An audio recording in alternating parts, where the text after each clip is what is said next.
Our city council meeting to order. All right, I'd like to ask Councilmember Rodriguez to lead us in the Pledge of Allegiance.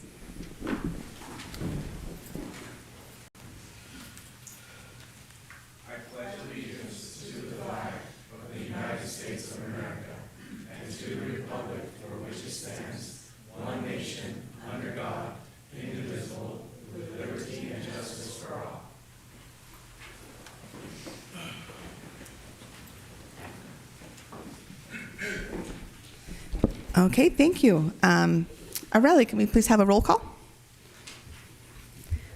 Councilmember Brogy? Here. Mayor Pro Tem Mendez? Here. Mayor Villaseñor? Here. Councilmember Rodriguez? Here. Councilmember Garnica? Here. Excellent. Next is approval of the agenda. Can I entertain a motion? So moved. You have a second? Second that motion. Okay, we have a motion and a second. All those in favor? Aye. Aye. Any opposed? Okay, motion passes. We have approved the agenda. Okay, next on the agenda is our first presentation of the evening. And this is so wonderful that we're starting off the year with this particular presentation. January is National Mentoring Month, and today we have representatives from our local Big Brothers Big Sisters Fillmore program on site to receive a proclamation. So before we go down and do that, I would like to read out our proclamation here on behalf of the City of Fillmore. Whereas National Mentoring Month provides an opportunity to recognize and commend the efforts of the mentoring programs, and raise community awareness of the importance of mentoring. And whereas the future of Fillmore rests on the hopes, dreams, aspirations, and future accomplishments of its youth.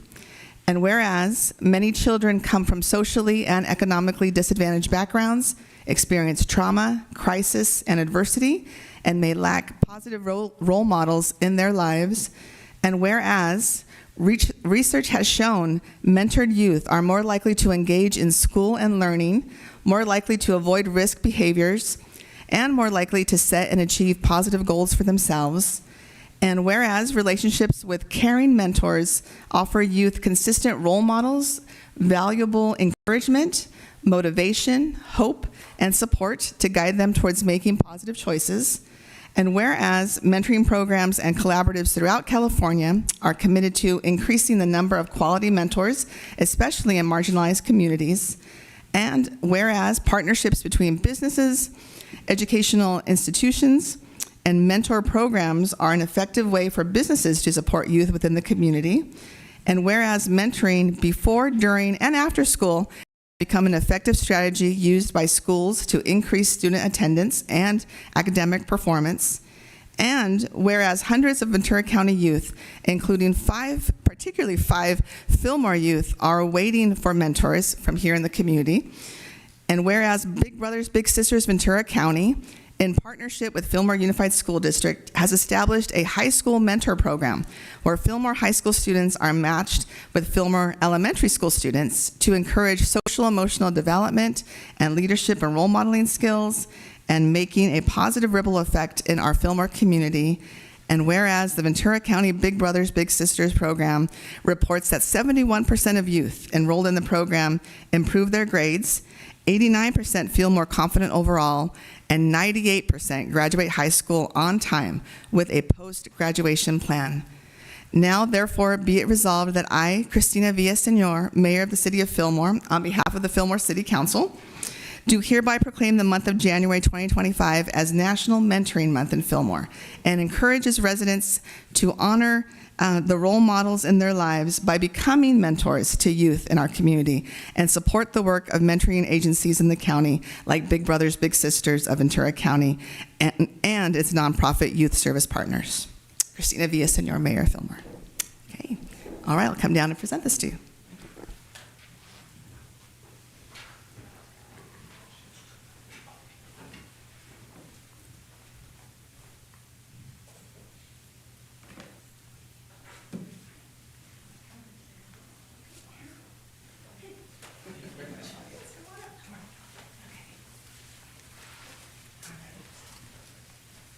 here in front.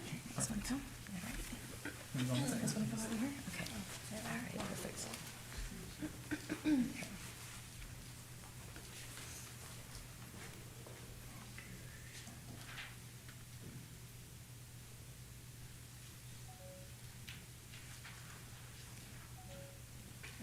right. There you go. Congratulations. Thank you very much.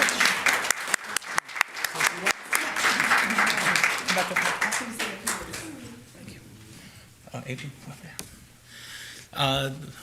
Wait for the mayor.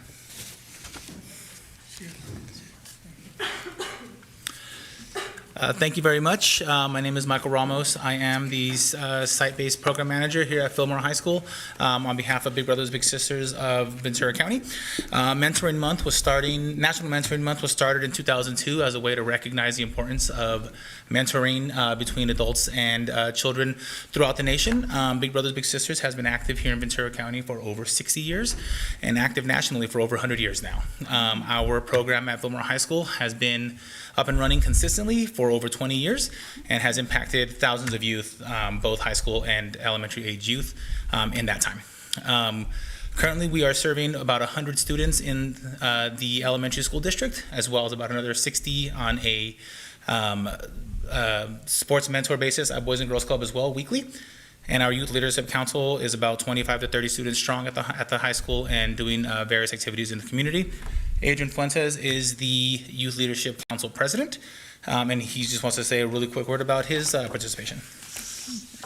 Hello everyone and good evening. My name is Adrian Fuentes and I am a high school senior here at Fillmore, and I'm the president of Mentor Club and Big Brothers Big Sisters.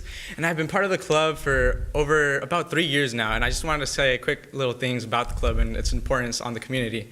And ever since I joined the club sophomore year, I've noticed a community within the group of people where we connect with each other and we foster the youth as we go each week, teaching the youth, playing games with them, and it's really built bonds within the youth and the older generation, and it's built a great community.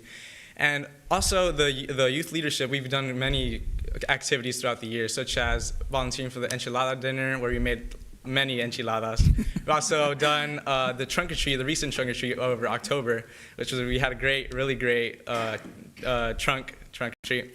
As well as we volunteered for the parade, the Christmas parade, the Lions Club, where we made a great flow. We got a bunch of littles as well as the bigs, and we just really supported the community and showed how we foster the community and build community bonds within the youth. And it's really great seeing, going back week in, week out, as I volunteer for the Thursday Boys and Girls Club, as the kids they build a connection with you as they wait for you, and they're like, oh, what's up? And you really build the bonds as they wait for you, and it's really great to see. And it's a really great group, and it's really awesome. And yeah, thank you. It's great. Thank you. Thank you very much. We appreciate the proclamation. And just a real quick plug, January 27th, we'll be doing Loteria at El Pescador for the Fillmore community. Free to play. You have to buy your own food and drinks, unfortunately, but you'll have a good time. There will be prizes and a lot of fun to be had. So please join us January 27th. January 27th, Monday, and I believe that's at 6:30. I will double check that. 5:30 to 7:30. El Pescador in Fillmore. Thank you very much. May I ask a quick question? Yes. Of course. How are students referred to you? I mean, how are the youth referred? A variety of how are they ways. matched up? Here in Fillmore, we have a relationship with ACES, the after-school programs, and we ask the coordinators there to give us the students that they feel would be most beneficial from a mentor. On a community level in Ventura County, we get references from HSA, probation, just regular walk-in applications from parents who have heard about us in the community, a variety of ways. We have about between 5 and 10 youth waiting in Fillmore for a community match, which is an adult in the community who just mentors the youth. And then at the Fillmore program, the high school program, those get referred to us from the ACES. Yeah, different programs that way. And we, in the high school program, we typically do a one-to-one mentorship. Sometimes there's two. Abby, our other high school mentor here, has 2 littles at one site, so she mentors 2 littles at one site, which is great. We try to keep it 1-to-1 or 2-to-1 in that regard. Sometimes group as well, so it kind of depends. Yeah, of course. Thank you. Just one more question too. If for folks that are here and also listening and to watch the meeting, for those that are interested in being an adult mentor to a youth who's waiting in Fillmore, how do they sign up? Where is the best way for them to go? Absolutely, thank you. You can reach us at bbsvc.org. You can talk to myself. We have an office in Camarillo. You can reach out that way. If you just Google Big Brothers Big Sisters, it'll give you an application. There's an online application. Or reach out to anybody here. They can get you in contact with me as well. Sure. We have over 100 youth in the county waiting for bigs, especially East County. Santa Paula Fillmore is in desperate need of bigs. A lot of people don't want to drive out here, and this is the part of the county that needs the most help in general. So if anybody's available, please volunteer. I have my own little. I just got matched with him about a month ago. Really, really sweet 8-year-old kid named Waylon, and it's an absolute blast. 2 hours a month is all. 4 hours a month is all we require for a year-long commitment and to make an absolute huge impact. I was a little in the program growing up. 25 years later, I'm still in contact with my big. So it's an absolutely wonderful program. The benefits are in your face. It's easy to see, and the impact is tremendous. So absolutely, please volunteer. Excellent. Yeah, Thank you. I'd like to vouch for that as well. I was a big way back from Mario, your good friend Mario, and he and I are still friends, and he comes over to the house all the time. We have an outstanding relationship. I mean, he's really part of the family, so I can definitely attest to the impact it has on kids. That's awesome. I've heard about you. Amelia was telling me that you were a mentor. That's great. Wonderful. Thank you so much for coming to presentation, for all that you do for the youth in the community. And we really do encourage adults in our community to sign up with Big Brothers Big Sisters and become a mentor. Thank you. So, Yeah. Awesome. Thank you. Thank you so Once much. again. Appreciate it.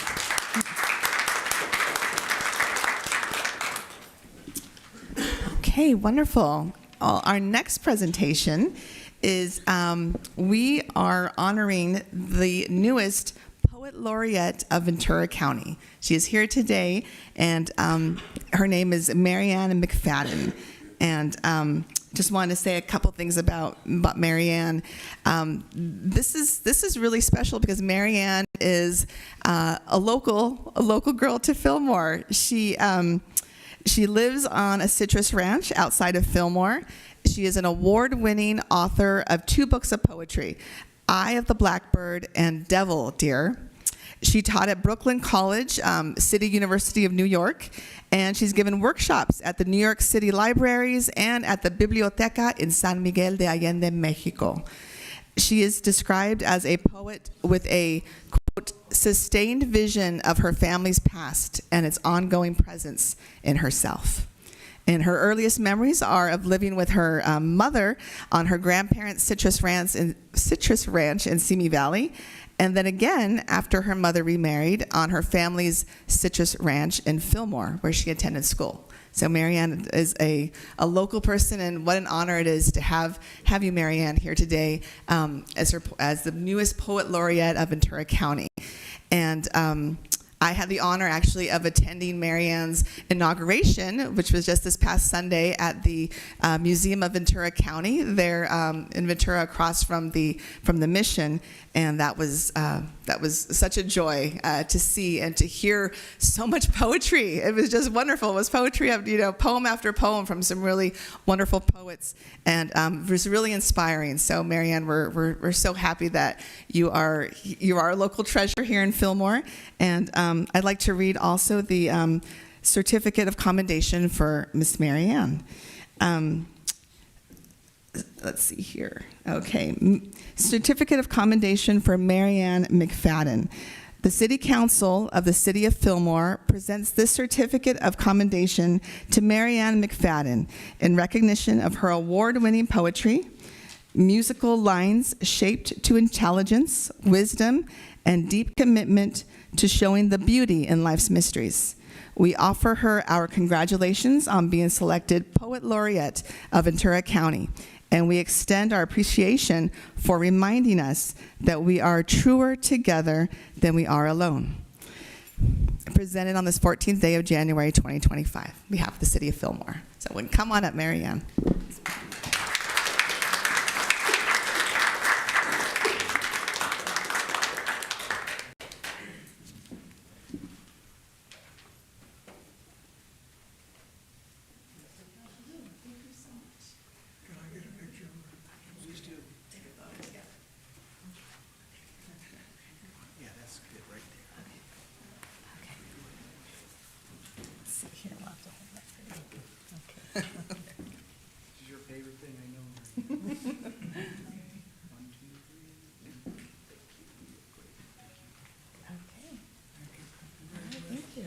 You'll stay up here, and we'll say a few more things, and we'll have you to read poetry. Right? Okay. Great.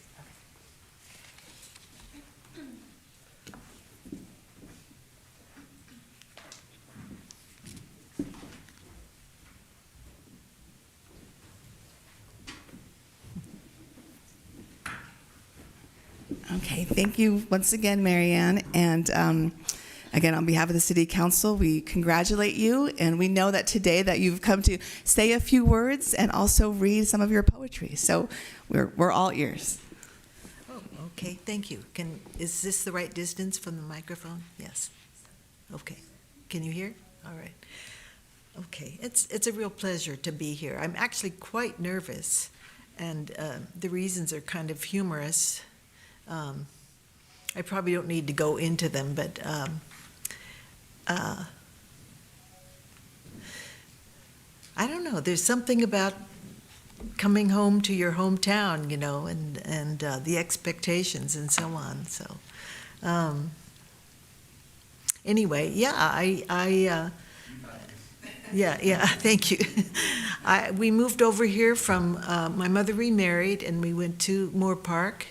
And then at Christmas time, we moved to Fillmore. So I had half a year of kindergarten here, and I graduated from Fillmore High School in 1961, before most of you were born, I imagine. And I don't know what else to say about that. It was a great place to grow up, and I couldn't wait to get out of here. As pretty typical, I think, of kids that age. But I didn't really expect to come back. But then when I had the opportunity, and I came up and saw this beautiful ranch, which is, I think this has to have been painted right on the ranch. This is exactly our view. We're standing in the Sespe River here, I can see. And it's not my ranch. I'm living with a friend. And how lucky can you get?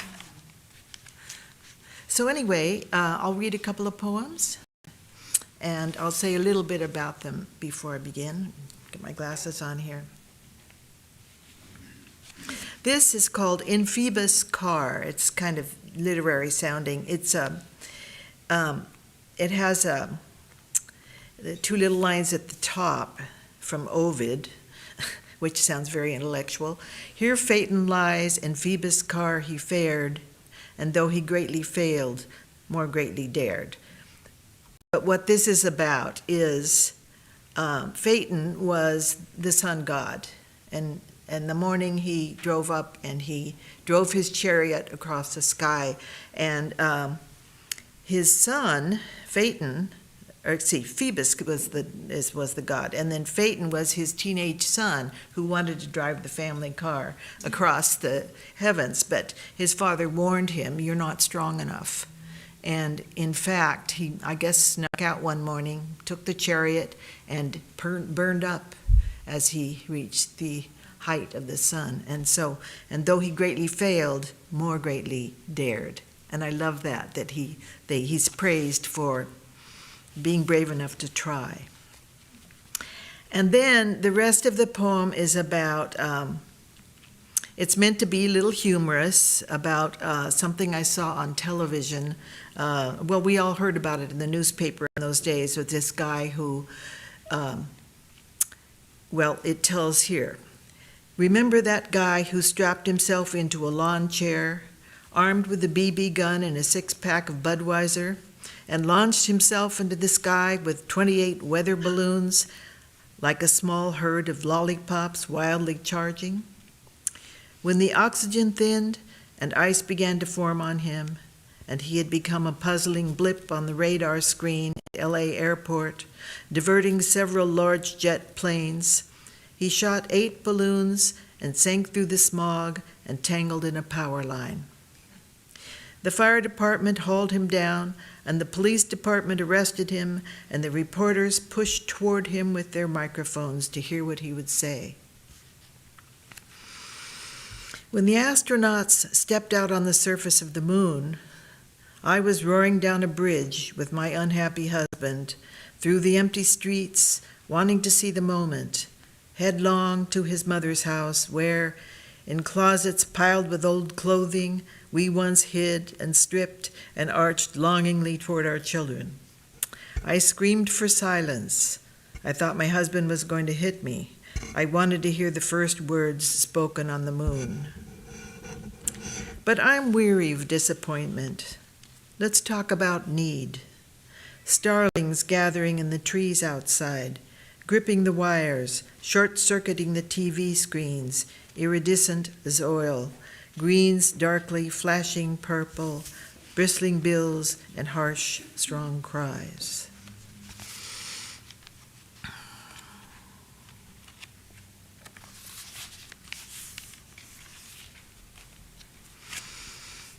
I was living in Mazatlan for a number of years, and there were a lot of lizards in the yard. I mean, a lot of lizards. And it seemed like my cat would kill one almost every day. And so I felt kind of guilty toward the lizards. And yet I knew the cat was just doing what cats do. But anyway, in the way of the Buddhists that find God in all things, I called this poem "To the Lizard God," which is kind of an apology to the poem, to the lizard, I mean. So it's called "To the Lizard God." God of damnation, lizard God, eaten alive each day by the cat, and your guts ground into the carpet, or flung, O God of abandonment, into a corner. God of stench, God of retribution, warm and soft in my paper napkin, tossed in the wastebasket, carried out with crumbs and paint flakes, fruit skins and onion husks, nail parings and hair fished from drains. With crushed bugs and blooded, swatted, stinging things, O God that gives and takes away, forget me in your pain. Turn your face from me in your suffering. Close your eyes upon me in the furnace of midday as you begin to rot, or in the tepid rain. When ants deliver your flesh to their queen, when your acids leak into dirt, when your frail bones fall into calcium and enter the clear blood of plants, when you are sipped at last to the top of the tree, think of me, O infant. When the brown moth alights on you and you give thanks, O God of the one everlasting touch, O breath, remember me. So that's probably enough. Thank you. Thank you very much. Thank you. Thank you so much, Marianne. Appreciate you being here. Looking forward to hearing what you do in our community with Poet Laureate. Thank you. Okay. All right. That concludes our agenda item number 5, presentations. Next, we have public comment. And we have one more card. Okay, great. All right. And just a reminder that we have 3 minutes for public comment, and I'll let you know when you have your last 30 seconds to conclude. So I have here, first card is for Sofia Alvarado. I'm gonna read because I'm nervous. Okay. Hello, thank you in advance for hearing me out. My name is Sofia Alvarado. I've been a community member in Fillmore for 8 years, and I came to hopefully open the discussion about fees for events within our community. We had one that we did a couple months ago. We had to do it on private property because we could not afford to do it with our city, on the city property. And it brought several $1,000s to a local nonprofit, and it went wonderful. But a lot of the community thought that there was a fee associated with it because it was on private property, and there was no fee. It was free. We were all volunteer based. We all have jobs, school, families. So we were hoping to bring it out to somewhere like the park or City Hall there was another event that I helped with a local group here, that they moved theirs to a neighboring city because they also had the problem of not being able to afford to do it here locally, and we live here, we want to bring that here. And while we love working with neighboring cities, we want it to be as a partnership because we want to work with them, not because we have to, because we can't afford it in our own town. We were looking to bring an event here, and I went to the city to get paperwork and meet with the city, and when we got the list of all the fees, and it was really untouchable for the average Joe. We're not a corporation, we're not a big company, we're just volunteers that we put in several hundred hours to do these events for the community. So I guess I just wanted to kind of open up a little bit of discussion, and I'll elaborate more as I come to more of these meetings to be a little bit more specific. I know it's vague because I'm talking really fast and there's a time limit, but just to have possibly a little mercy and a little leeway so that we can, to make these fees reachable. I know that there's a lot of fees associated with having like the fire and police, and I know there's bills everywhere, and so I hope that doesn't sound insulting. That's not my intention, but just something so we can afford to bring events to our town that we love and just make it a little bit more reachable. So a little bit of mercy. So that's it. Thank you. Thank you. I have a clarifying question. Sorry. Yes, what's the name of the nonprofit? The one that we did the event for, it was Grad Night Live. Okay, So- thank you. And you'll be hearing more. Thank you. Okay, thank you. Next is Jose Martinez.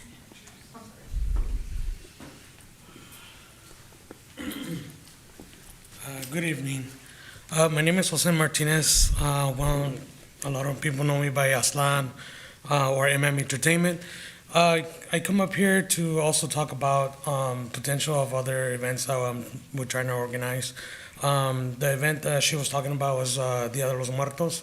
We accumulated about $6,000 for the Grand Night Live, where it was all donated towards them. And it's also the same thing that I come up here. We want to bring another event, but when we got the list of fees and all the other stuff that needs to get paid, it's really, really tough on something small like us. It's literally a small organization. We're not even a nonprofit, but we did reach out to other nonprofits to see if they could try to help us out on that. And it's tough to get through them as well because there's other legal debates in regards to whether you're able to do it or other 100 questions that we might not be able to answer on that. So I'm here as well to see if there's any or wiggle around those fees. We want to bring this to the community. I did Dia de los Muertos. I'm involved with the school. I'm DJing every other weekend. I donate my time. There's a lot of work into it when doing school dances. And the big hard work for Dia de los Muertos is really, really hard. And I'm not here to brag about what I've done, but I'm here to just let you guys know there's a lot of work into it. And I want to bring more to the community. I want this for the businesses around us. And just, to bring something back to my childhood. I've been here since '91, and one thing that I remember is one of the biggest events that we had besides the 4th of July. It's for example, the Orange Festival, the May Festival, and I want to bring that back to the community to bring some type of event for the community and our youth to get distracted and bring that environment here into our hometown. So that's all I want to hear. Thank you. Okay, thank you. Okay, our next for public comment is Sarah Garcia.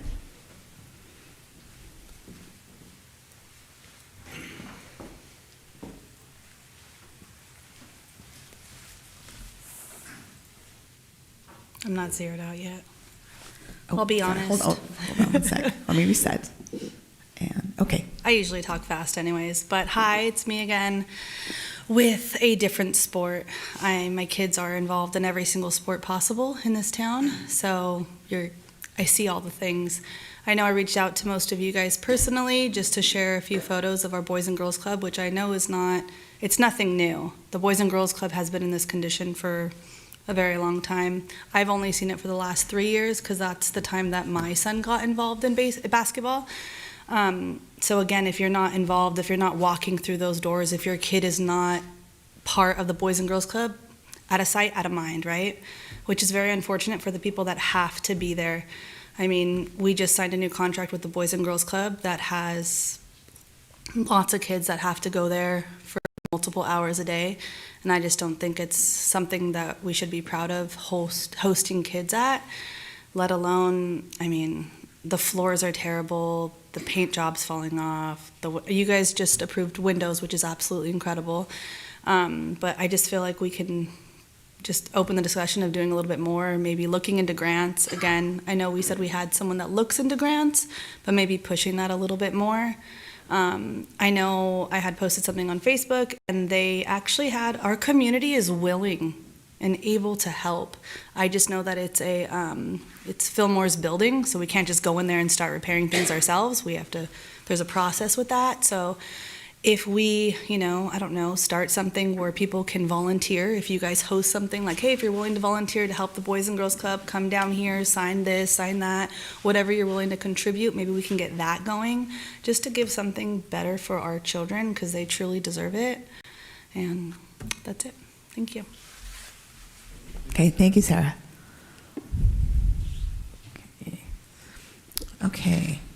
Okay, no more public comment? That's it? Okay, all right. Next agenda item is our City Council reports, recommendations, and comments. So I turn to my fellow council members. Yes. Yeah. I would like to actually bring forward to a future council meeting, if I can get two other council members to agree, to address, at least do a summary, provide a summary of what the fees are for some of these things. And I mean, I know there are, like, for example, hanging a banner. If it's a nonprofit that wants to hang a banner over Central, we'll waive that fee. What is it? I think annually the fee will get waived. But I'd like to have something that we can share with the community that provides more information, more in greater detail, all at once, because I know this comes up periodically, and possibly address some revisions to it if we feel that's warranted, and we're able to do that. And then also following up on our last speaker with regard to, Sylvia, the idea of having volunteers, and that gets really dicey from the cities when they're working on a city building with regard to liability issues and whatnot. And I'm wondering if we circumvented, or it added to, I should say, not circumvent, but added one of the service agencies like Rotary or one of the other ones as an umbrella agency that would coordinate it, and then the service club could deal directly with the city, and it would get all of the individuals protected under, whatever insurance that Rotary would have to obtain, if that would be doable. But that's something we can bring back to the council as well. So two separate items that I would like to bring back. Yeah, I would also on board with the council member program. For both items? For both items, yes. Thank you. Okay, yes, other council members? Actually, I guess keep it on this discussion. Just to clarify, you would like, regarding the fees for a future agenda item, to have a summary of fees, a description of fees? Both. I mean, so that it's all out there in the open, and we all have a better understanding, and the community has a better understanding of what fees are charged for to individuals, especially nonprofits, as well as the possibility of reevaluating some of those fees, and can there be some reductions made or exceptions for nonprofits, or I mean, if we make an exception for one nonprofit, we make an exception for all. I understand that, but I think we need to have the dialogue and just evaluate it. And there's probably going to be county fees involved as well. It depends on where it's at. Like I know the 5K, 10K run that we do, Rotary does. This isn't on the agenda, so sure. Sorry, yeah. Okay, so just to keep one recommendation separate from the next, we're talking about description of fees, summary of them for the public to know. I do have a follow-up question, Mayor. Are we talking about events and rental fees only, or what type of fees are we talking about? You know, that's, I don't have an answer to that. I mean, when I think about nonprofits or events being held, I always associate it with being at a park. Okay. Or, you know, wherever we would normally charge a fee for an event. Okay, so we're talking about like what would be like a temporary use permit for like a Correct. event and then rental fees associated, right? Yeah, I think so. Okay, Or- not the entire any fee staff fees schedule, that would be- right? Any staff fees that would be Okay. included, yeah. Thank you. I have a clarifying question. Do we, this is for staff, do we currently have that schedule of fees on our website? And if not, maybe we could bring that back for discussion. It is on our website.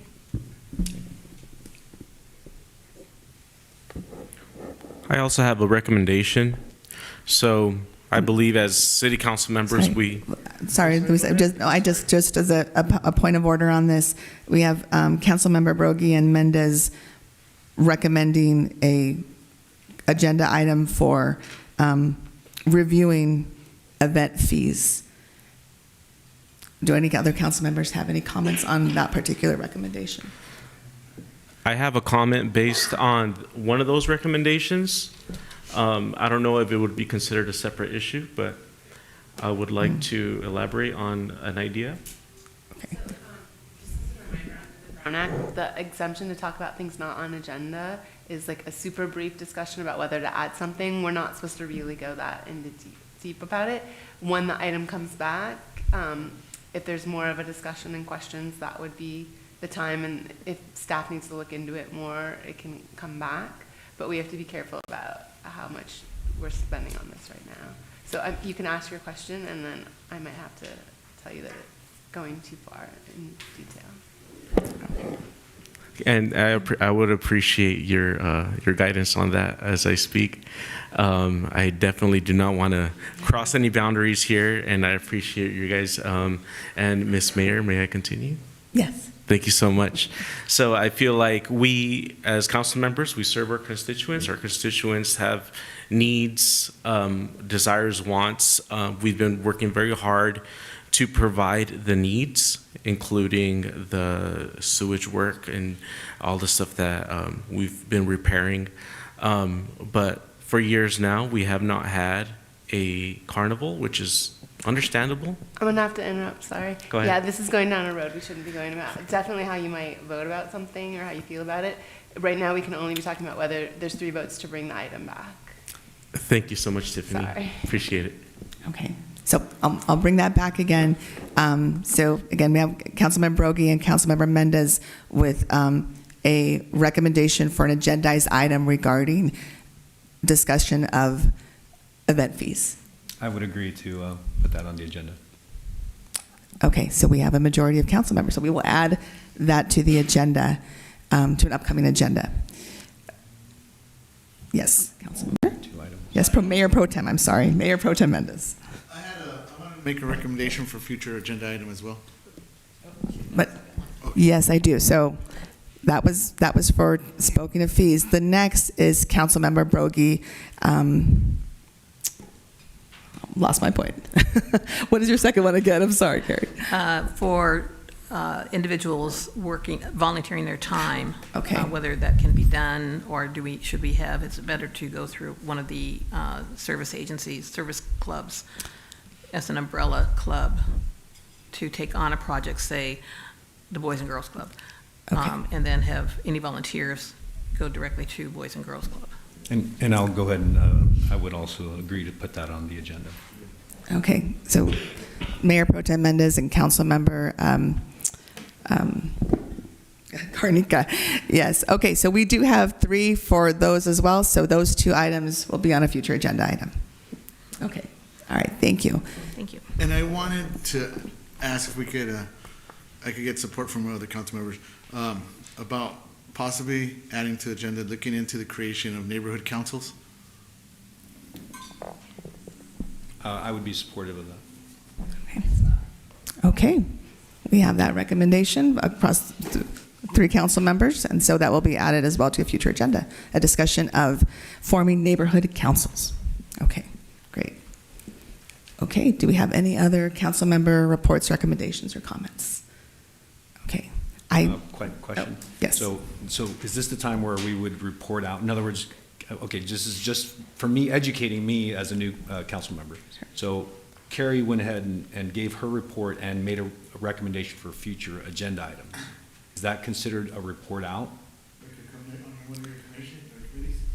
No, I'm talking about just, because the agenda says council reports. So does that mean that, for example, if I attended a meeting somewhere, am I supposed to report on that now, or should I wait till later under new business? Or If it is one of the committees or It's not. commissions that we're part of that we've been assigned to, that's for the later agenda item. Okay. If you have a comment, issue that you want to bring up, this is the agenda item to bring it up on. Just I talked to so-and-so, and this is an area of concern of mine. That's just for example. Okay. So I would like, Okay. when it comes my turn, I'd like to. Yes, Councilmember Garnica. Okay. Go right ahead. All right, so two items for me. So one is I attended a meeting at the One Step Alaves. The youth invited me to come in and listen to their concerns about several things regarding climate change and the very topical or very timely topic at the time.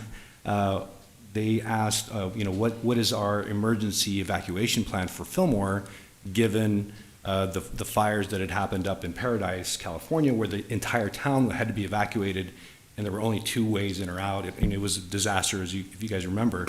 And so that was one of their major points was, hey, is there a plan? And Christina, I remember you showed up after I did and said, oh, there is a plan. Chief Gorola has a plan, but that plan has not been communicated to them.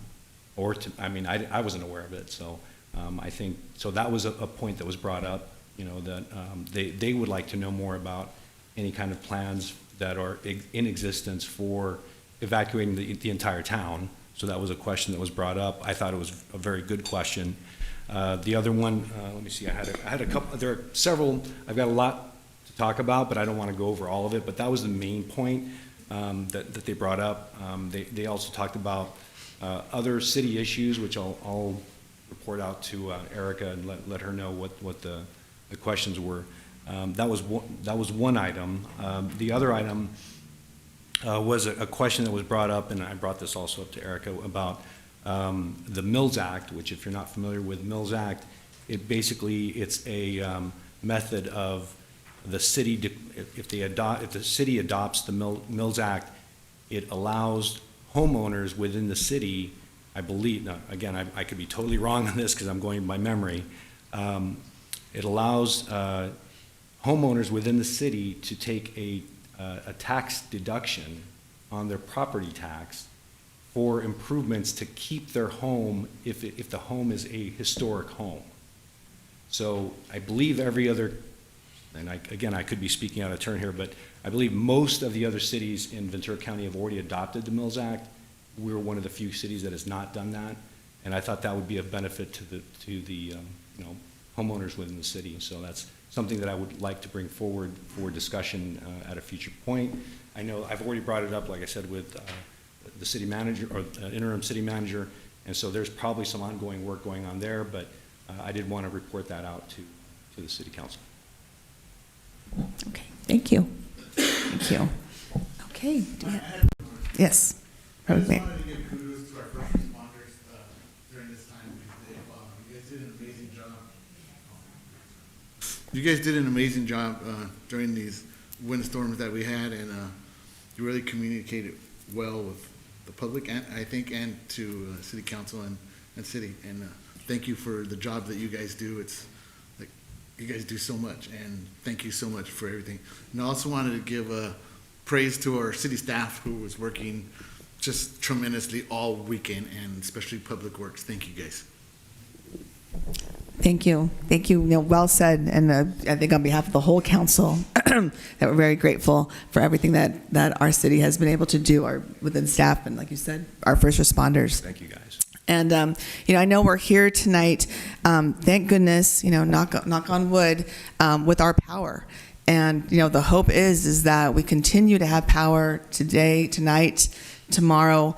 But I know we've all been closely monitoring the situation, and we know that the winds are going to get heavy, even worse, potentially around midnight tonight. So again, let's keep that hope up and keep ourselves prepared. So I just wanted, my comment today was to make sure that the city, that folks who are listening, that you are signed up for the alerts. So vcalert.com, I believe also readyventuracounty.org. You can go online and make sure that you're getting the alerts. So these are, alerts that are coming from our Office of Emergency Services for Ventura County. It's the latest information, so please make sure you have it.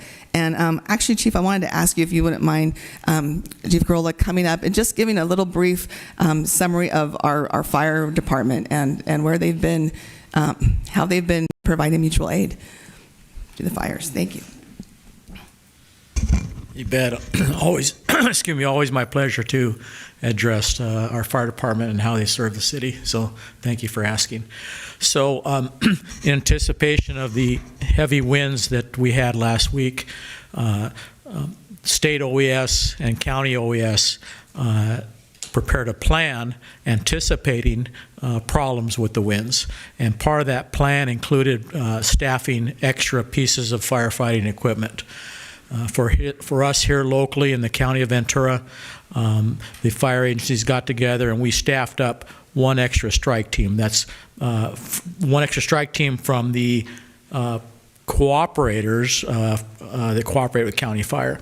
So the city provided one fire engine, Ventura City, Oxnard provided a couple more, and then Ventura County provided one. In addition, Ventura County being the major provider of wildland services, staffed up a couple of extra strike teams of fire engines.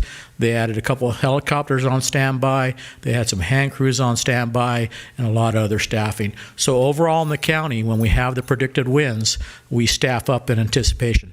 Sometimes we have events, sometimes we don't. But the city here, we always participate. And what that means is we send one of our fire engines with 4 people on it, and then we backfill behind. And that morning that we staffed up in anticipation, we staffed up at 8 o'clock in the morning. At 10:30 or so, they got the call to go directly down to Pacific Palisades, and they've been there ever since, and they're still there. And again, that means that we have the backfill. The other off-duty fire personnel have been working since then, and we've caught a couple other little local fires that we've participated in. We are part of a master mutual aid program, which includes pretty much every fire engine, every fire station, every fire department in the state. Southern California, having the heavy winds in the fall, we get staffing from Northern California where they've had the rains. They come down in preparation. Not only Northern Cal, but when things get really bad, then we have what we call an EMAC program where the governor to governor, anybody who signed off on the PAC, and for most of the western states, they're signatories to that, then we get help from the other regional western states. So that's pretty much where we've been the last week or so. Again, we know we still have more winds to come, and until we get the rains, we're still not out of the woods. I do want to go ahead and comment and indicate that the fires down south have brought a lot more awareness locally, and we've been receiving phone calls on other areas where there may be some hazardous weeds growing and so forth, and we're taking those phone calls and we're taking them seriously, and we're trying to address those as we get those. So until we get the rains, we're very vigilant and encouraging everybody to stay safe with anything that may start a fire. So. Thank you, Chief. Thank you very much for what you're doing. Okay. All right. Just want to make sure before we move on beyond item number 7. Any more city council comments? Okay. All right. We'll move on to consent calendar. Can I get a motion? I'll make a motion to approve the consent calendar. I'll second. Got first and a second. Okay, all those in favor? Aye. Any opposed? No, abstain? Okay, motion passes. Consent calendar is approved. Okay, and our next order of business is our new business, item number 9A, consideration of InfoSend Incorporated, second contract amendment to continue data processing, printing, and mailing services for the city. Thank you, Mayor. Hello, Deborah. Hello. Good evening, council members. Mayor Villaseñor. My name is Deborah Cavaletto, Finance Director. Item 9A has staff requesting City Council to approve the Second Amendment to the agreement we have with InfoSend Incorporated to extend the term and increase the contract by $152,000 for a not to exceed $292,000 to continue providing data processing, printing, and mailing services for our water and sewer services. In addition, we ask that we authorize the interim city manager to execute the Second Amendment. InfoSend provides services to conduct the processing, printing, and mailing of utility bills. The First Amendment is set to expire on this year, January 22nd. InfoSend charges vary monthly and are based on a number of pieces processed. In addition to generating the utility bills, they also generate delinquent notices and mail other notices on behalf of the city of Fillmore. Utilize InfoSend continues to support staff to make the utility billing more efficient when sending out utility bills and other communication, such as the water replacement project and any infrastructure upgrade projects. Staff estimates the contract will save the city $18,000 a year in supplies, materials, and staff time. As you know, being a larger organization, they're able to buy supplies and materials at a cheaper cost than we can, as well as having the number of staff focusing on that project. Staff is proposing a 3-year extension and a correlating increase in the contract of an additional $152,000, which includes an estimate of increase in customer base, for example, completed housing that will be coming online, as well as the consumer price index for the state of California, plus 1.5%. Now, this proposal does not include an estimate of an increase in customers choosing to receive billing in another form besides print, such as through an e-bill. Currently, the city is finishing the water replacement project and will introduce the new customer portal, which is called AquaHawk, which staff is reviewing options to provide another way for customers to receive utility billing. This item meets the City Council's goals in the area of fiscal management and community engagement and communications. This is the end of my presentation, and I'm available for questions. Okay, thank you, Deborah. Council members, questions? Yes. I have a question. So is there a plan to go to online billing or to transition the city to online billing? Is that part of their plan? Yes, as of right now, we do have the option to provide e-bills, which we have approximately, if I remember correctly, approximately 500 do so right now. An additional about 400 do so, but they also have the option to, if they receive a bill, paper and also online. So our look is now to see if we can now ask people to focus in to opt out from the print billing into, of course, going in online, either through, again, e-bills. So follow-up question. So if they go to e-billing, would that then give us a discount? Because obviously there's a lot less cost associated with sending out an email versus sending out a paper bill. Correct, because what it'll do is we'll be using it more in-house, whether I'm using InfoSend directly. But of course, looking at utility billing from past experience, as well as reaching out to other agencies, not all do use the option. Still, I'll say myself, one still have some paper bills coming through, so that I think will be a process going along. And I do believe that we will see a smaller process in billing, because of course, you know, the majority of this contract is postage, and postage has gone up over the years because we do it through, it is required with utility billing as a first-class mail item. Any more questions? Okay. I actually had the same question that you had too about moving to more. One more question. Oh, go ahead then. Okay, so and I get this question, I've gotten this question not just from myself, but it appears, and maybe this is just my perception, that the quote-unquote delinquent or late notice comes out extremely quickly, almost on like a few days after the first bill comes out. Is it not like a 30-day grace period or something? What's the grace period on? I'm glad you asked. We have a schedule here. So how it works is the bill date, if you say a bill came out January 2nd, your bill is actually due January 2nd. But what we give is what they call the 19-day grace period, and of which that time you have time to pay your bill. If you do not pay that bill, then the late, say for example, and I have it here, it'll go out the 20th, is now you need to pay by January 20th. If you do not, a late notice is mailed on the 21st. And then if not, then you have a late mail. It's due then on February 4th. If it's not paid, then you have a reminder call that comes in, for example, on February 11th.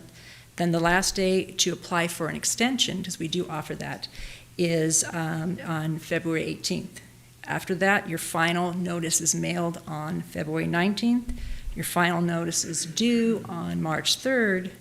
Then your shut-off will then be accrued done on March 4th, or there's an extension for the final day to pay on 3/11, because we do offer extensions, and we also do a follow-up call to let people know that if you do not pay, we will have to shut off. So 60 days sounds like it's plenty of time for Yes. someone before you get a shut off. And we are following, this schedule is following the SB 998 billing calendar schedule, so we are following the state law. Okay, great, thank you. Yeah. My particular comment was looking at the number also of late notices sent, right? So there's the postage involved in just sending Yes. the bill, and then it looks like there's, when I calculated, there's about 33% that get a late notice, maybe on a regular basis. So that adds to it too, which I think even increases more sort of maybe the outreach we should be doing, trying to get more people to do the automatic payment, and hopefully not the hybrid, right? Hopefully the recurring monthly payment, because again, if that's, taken out from electronic fund transfer, it would be even that much more. So Yes, yeah. we have had that where in the past, as I was not here at the time, but with COVID beforehand, if there was a bill due, there was people outside a line outside the door. Now we have much more people coming, either doing it via a credit card or sending it via check to our processing for payments. We do still receive some people coming in as well. Of course, they have to want to pay by cash or check. We do have our counter open to do so. But it has dramatically increased that more online payments are being processed. So, and do you know approximately what the percentage is of the bills that are on auto pay? I do not on that one. Okay. But I can provide it for you if you would like. I have a question regarding this, based on the questions that the city council members have and your response. So this is not a flat rate, right? It can fluctuate depending on the amount of service that they provide, not exceeding $292,000. Yes, so for example, if you look at the price, every year they'll look at the bill and say we're doing this strictly just utility billing. If we have any additional inserts of that nature, they can make the billing increase. If we have, because it's also by pieces, if also like just you have straight billing, they would look at, and then every year they'll look at, okay, what's the price? Is there anything that sometimes they may or may not pass on the cost to us, depending upon how much of their increase is, as well as, of course, they need to always pass on the increase to the postage. Okay, you're welcome. Okay, all right. If there's no further questions or discussion, I'll look for a motion. I move we approve the additional second contract amendment to InfoSend. I second that motion. Okay, all right. I have a motion and a second. All right, all those in favor? Aye. Aye. Aye. Any opposed? Okay, motion carries. Thank you. Okay, moving on to 9B, the approval of proposal to design repairs to the Sespe Creek bike path and request to appropriate funding. Approval of design proposal for, yeah. I'm sorry, I was just reading the PDF part. Yes. Okay, thanks, Joe. Good evening, Madam Mayor and fellow council members. This item, as was stated, is regarding the Sespe Creek bike path repair. In February of 2024, we sustained some specific damage to our bike path due to surges in Sespe Creek. In addition to the bike path, which, took out about 120 feet, that was undermined, meaning the soil that it sits on was eroded from the concrete section. We also lost 140 feet of fencing. The damaged structure, was significant, but the repairs that we feel like we can bring forward in this design will harden the concrete bike path for future surges in Sespe Creek. And there's a few ways that we're looking at, and I'll get into some of the details. So some of the hardening that we can do is increase the footing of the bike path.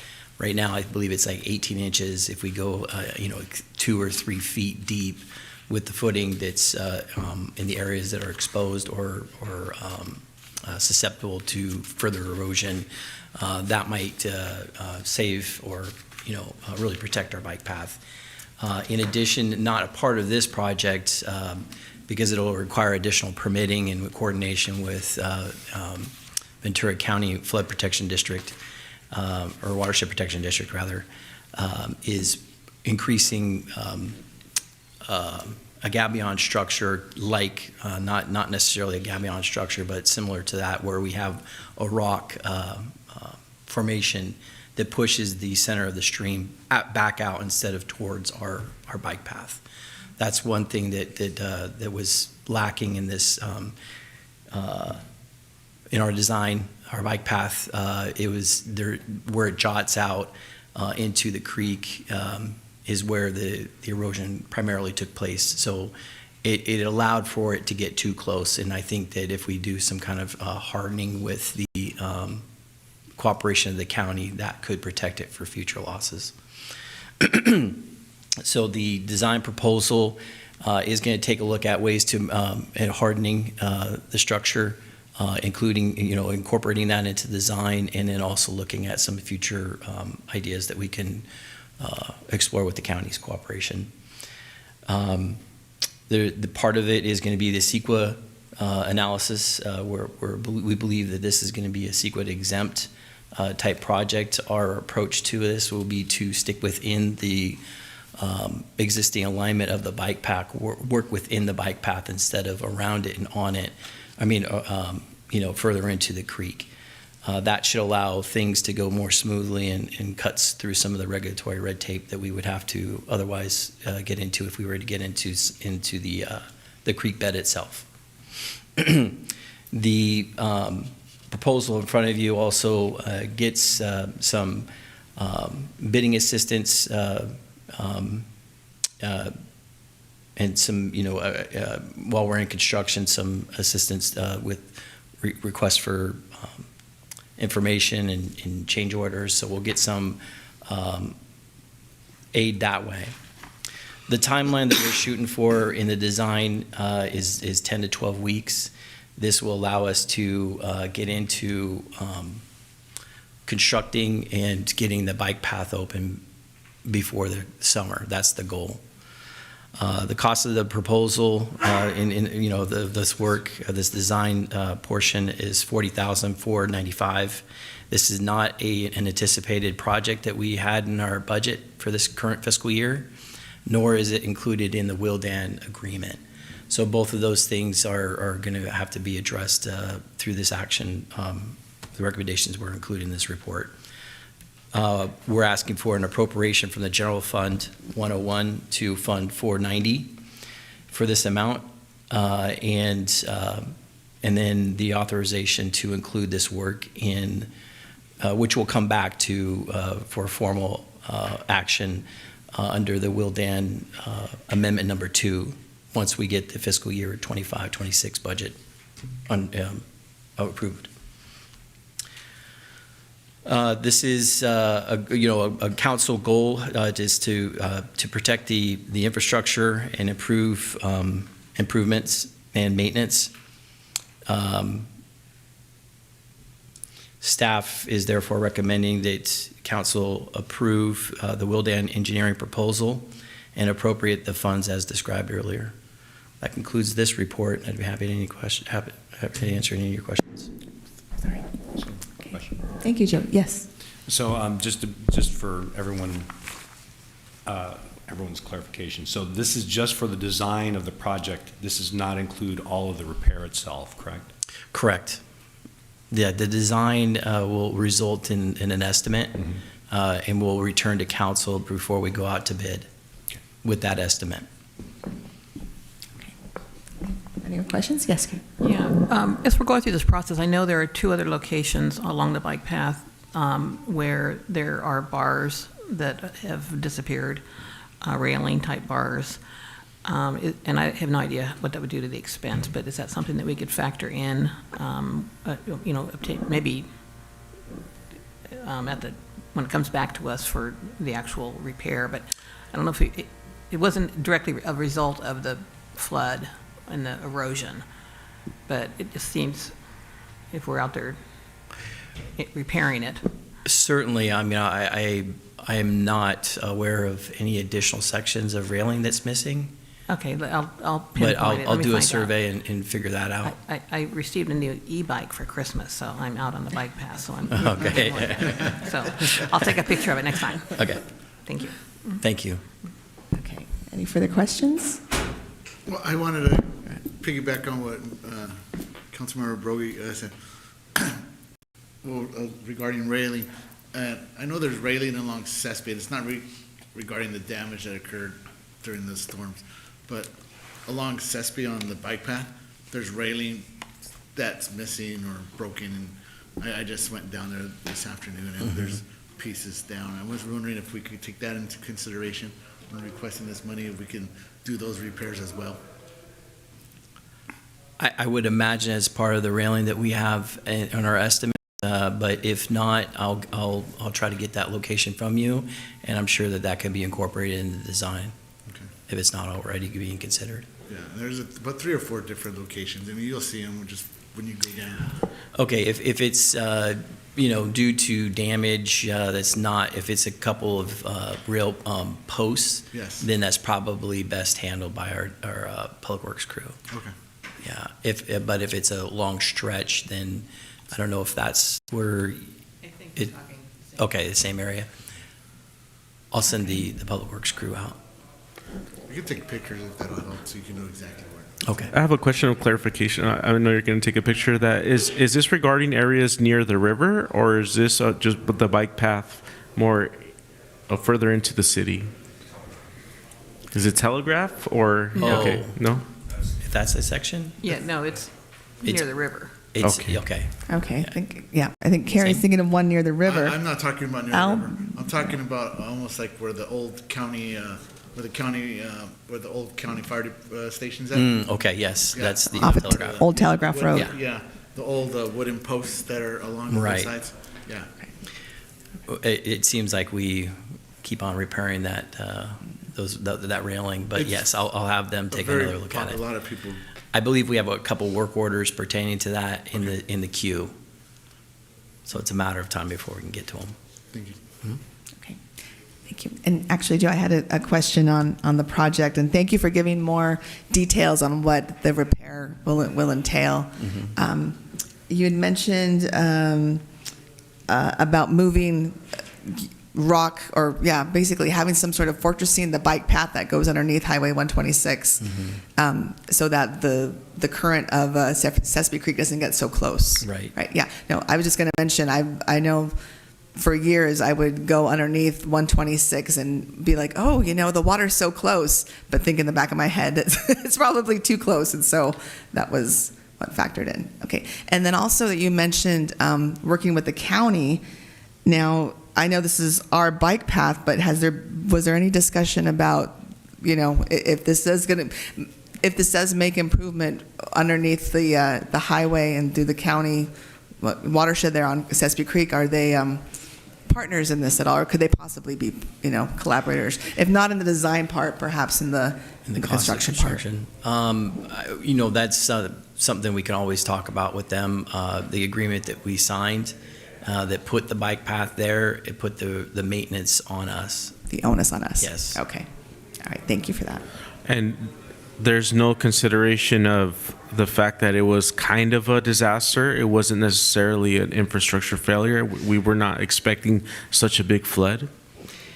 I believe that we had submitted an application, but it was in competition with some other stuff, and we felt like the flood or the sewer disaster was a priority. So we did go ahead and submit for potential FEMA reimbursement, but the cost was just too prohibitive. It was going to end up costing a lot more to repair it than the actual cost, just because of all the environmental requirements that they had. So I think that was discussed back in the summer. Thank you. Thank you. Good question, Councilmember Rodriguez. Okay. All right. There's no further discussion. I'll look for a motion. So moved. Okay. So moved on both. I have a second. I'll second. Okay. I have a motion and a second on this item. All those in favor? Aye. Aye. Any opposed? Okay. Motion carries. Thank you. Okay. Our next agenda item is item 9C, reallocation of funds and approval of proposal to design well number 10, project specification number 25-03, and request for a reallocation of funds. Okay, it's Joe. Thank you. Thank you. So as a matter of background, we're operating off of two wells, well 7 and 8, the combined capacity of 3.37 million gallons per day. The demand exceeded our pumping capacity in 2022. And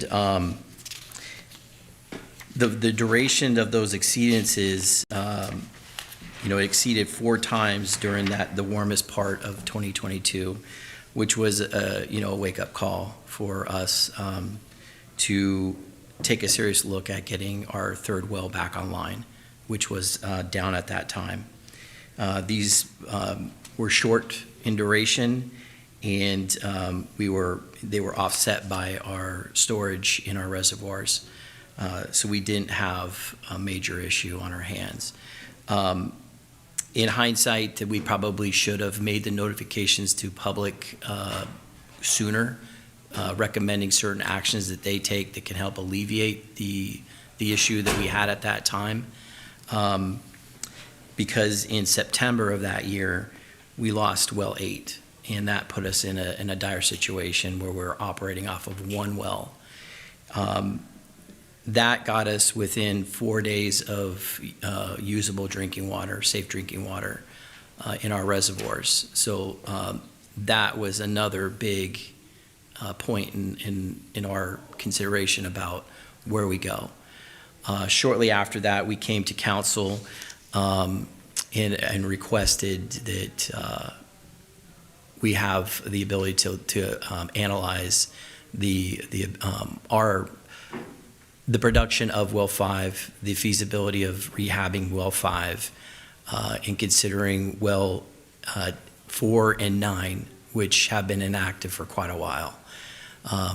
We went through that analysis with a consultant, a hydrogeologist, and it resulted in a recommendation for 5 to be abandoned.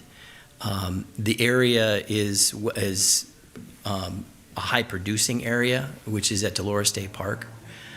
So we feel that a future well at that park is probably the most feasible approach that we can take. So based upon the hydrogeologist's work on looking at that well number 5 and coming to the conclusion that it can't be rehabbed, that's why we're here today talking about the development of well 10 at that same location. So the proposal we got with our engineering design team and put together some objectives. And one of the objectives is to have at least the same pumping capacity that well 5 had, which was 2,200 GPM. That is the highest producing well. Well 5 was the highest producing well. And that is definitely an objective. If we can get higher than that, then great. And that might be a possibility depending upon the size of the well. So the other objective was to demolish well 5. We had been approached by DDW, Department of Drinking Water, in their sanitary survey, wanting to know what the status of well 5 was, and if it wasn't being used, then it needs to be abandoned officially. So they have been knocking at our door to find a resolution to that. They don't like it when we have a lot of open straws out there into our groundwater. They want to be kept abreast of what's going on and keep tally of what's out there and being pumped.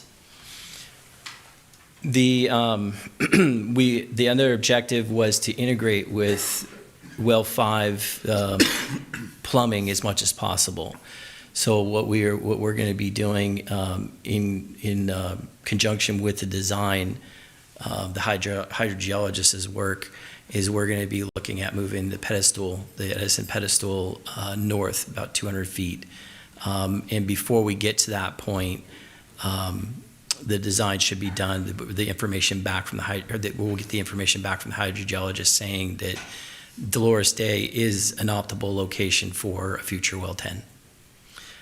The other objective, I just indicated that. In our current fiscal year budget, we had $400,000 allocated to the rehab of well 5 because that's at the time where we thought we were going to be going. And we had budgeted $55,000 for the Wildan design team to do their design work because we felt like it was going to be pretty minimal, if we do the rehab on 5. That the approach has definitely changed. That we needed we're going after the well 10 development, and so we're asking for a reconsideration of that $400,000 from the rehab of well 5 to the development of well 10.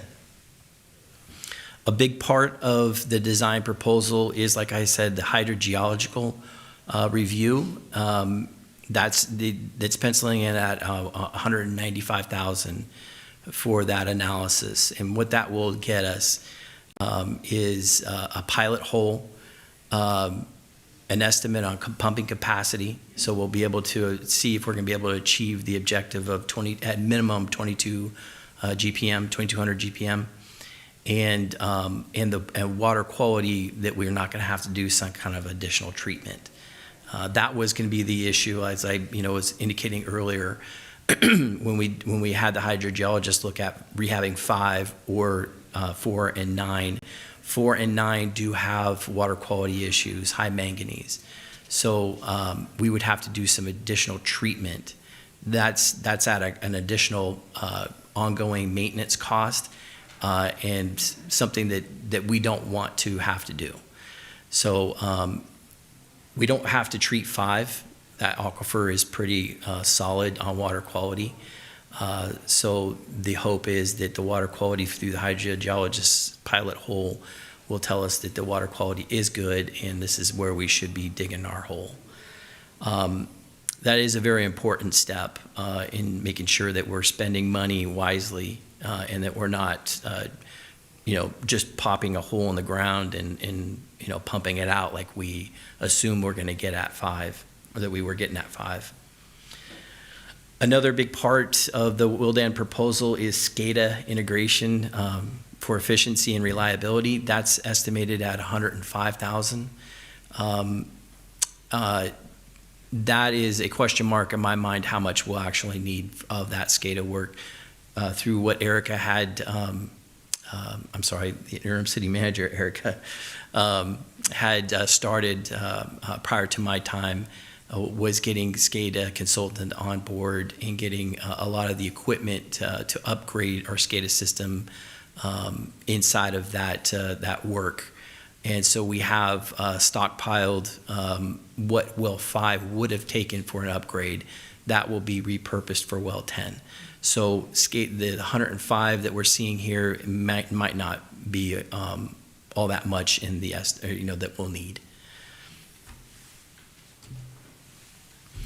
We're operating in the same park as a current well, but this CEQA is a very important part. I think that it's going to be a categorical exemption that we're going to be going after.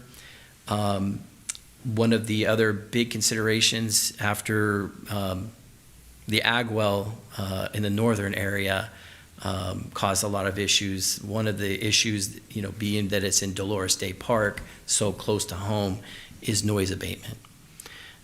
These wells are not quiet. They when you get drilling, you have to keep drilling, and that sometimes could be a noisy operation. So I'm going to be working with the design team to figure out how we can deaden that sound as much as possible, and look at days that we would be optimal for drilling, weekends versus weekdays, kind of thing. Question on that? Yes, sir. So you said when you start drilling a well, you have to keep drilling. Does that include 24/7 or? Typically, it depends on how deep you're going. Our goal depth is 300 feet. In the design, the pilot hole will go to 360. That's not going to take all that long, the pilot hole. But once we get into drilling the well, it has to be going 24 hours. Duration is to be determined. It all depends on the soil you're working in.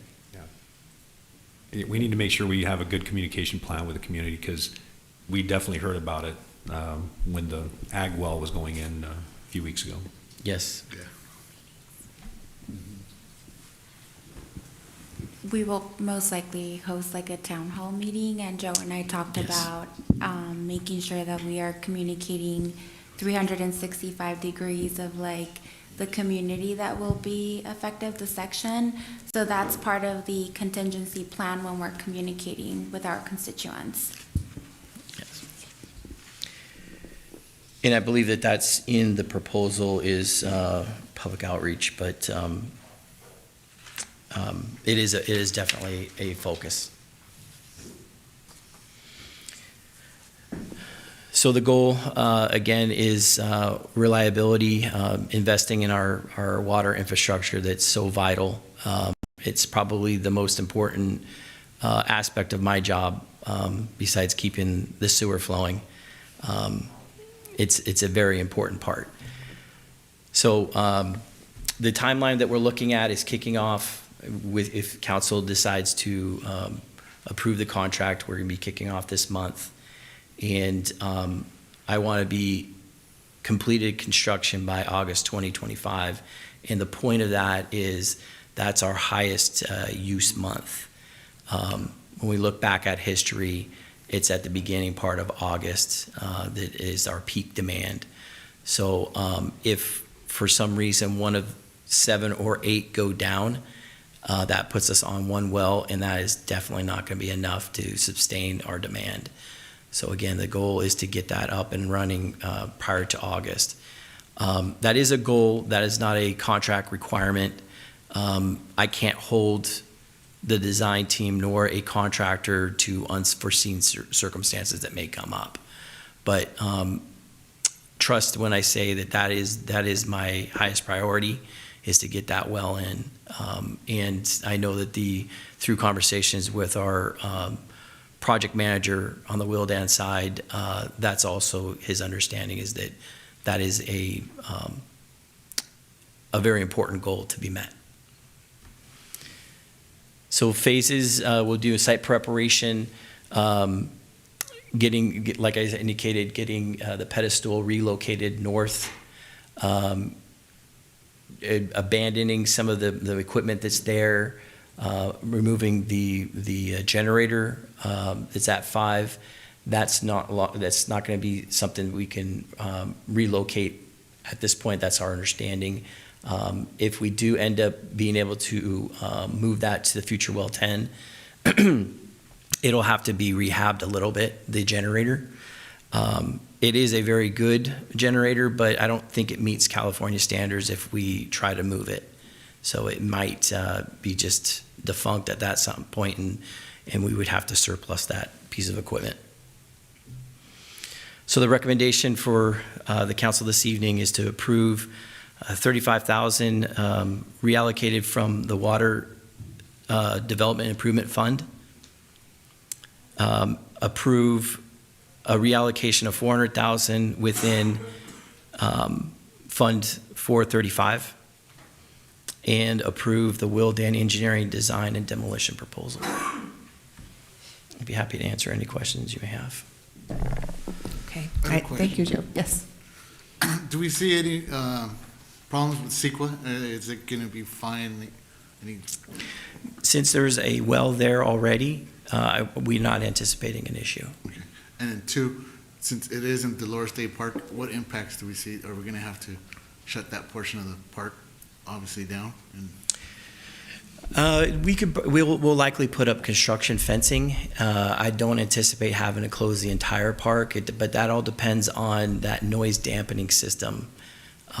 If it's anything like what we saw up in Grimes, that seems to be a good noise dampening approach. That's a very high structure, so we would probably want to cordon that off. If something like that does get erected in Dolores Day, then I can imagine us closing the playground equipment for safety reasons. All right. Thank you. Any further questions? Yes, just to be clear, so the 435,000, how much of that is for just the design, for Wilden's design? That is going to come to 435. It's going to be about 130,000. Okay. And the remainder of that is just for the pilot hole? No, in SCADA. And SCADA. Yeah, there's two sub-consultants on this. Okay. And you can look at the last sheet in your report. That's their fee structure. And under sub-consultant, they're tracking almost 300,000.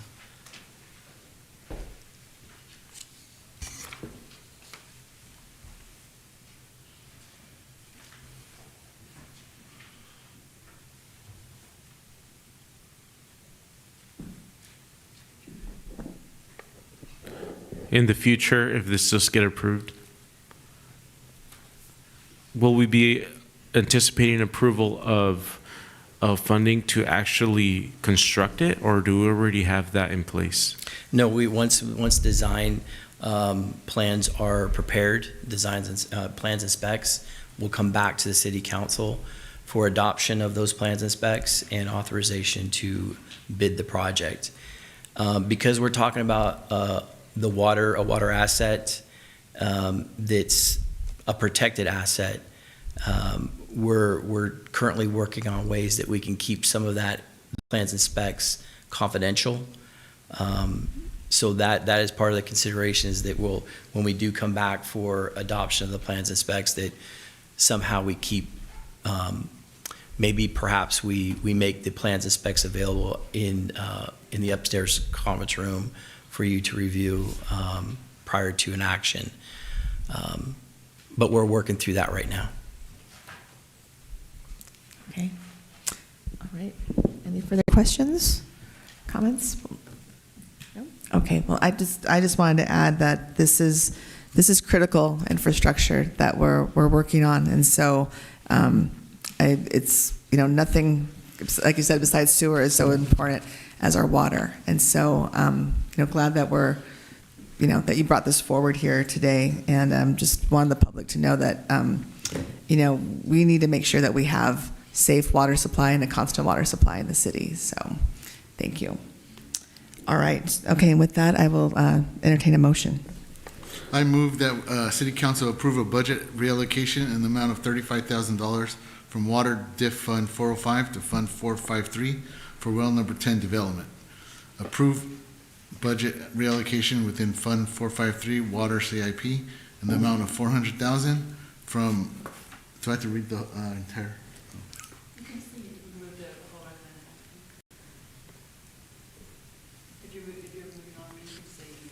Oh, Yeah, okay, then I'll just do that. I move the city council approve all three recommended actions. I'll second that. Okay, I have motion and a second. All those in favor?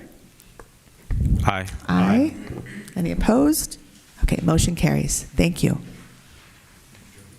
right, thank you, Joe. Thank you. Okay, all right. Moving on to our next agenda item. This is 9D, filing of notice of completion for project specification number 23-04, Fillmore Park Shade Structure Project. Thank you. Okay, thank you. So an overview of the project, we released this project earlier in the year. The goal was to provide shade structures at Two Rivers Park and Dolores Day Park.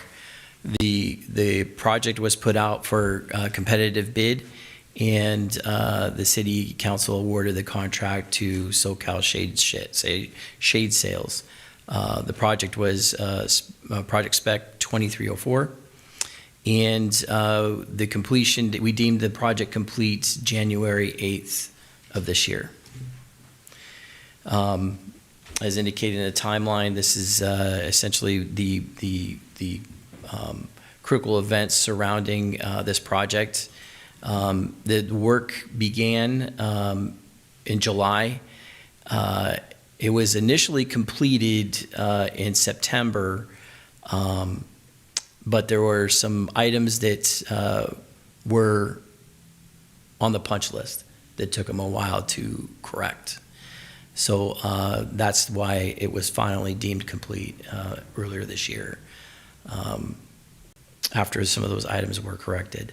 And the items that were needing to be corrected is when they cut into the playground equipment, they left the rubber material that protects kids from falling around the installed posts cut. And we went back and forth whether it was in the contract for them to replace or not. Ultimately, we prevailed, or they found it beneficial to complete that work, and that's why it took so long. So it is a good product out there today. The project total was $216,991. It came in below that budgeted amount. This is a picture of Two Rivers. I apologize, I did not get a picture of Dolores Day. I was just there. It looks good. Good, thank you. Thank you.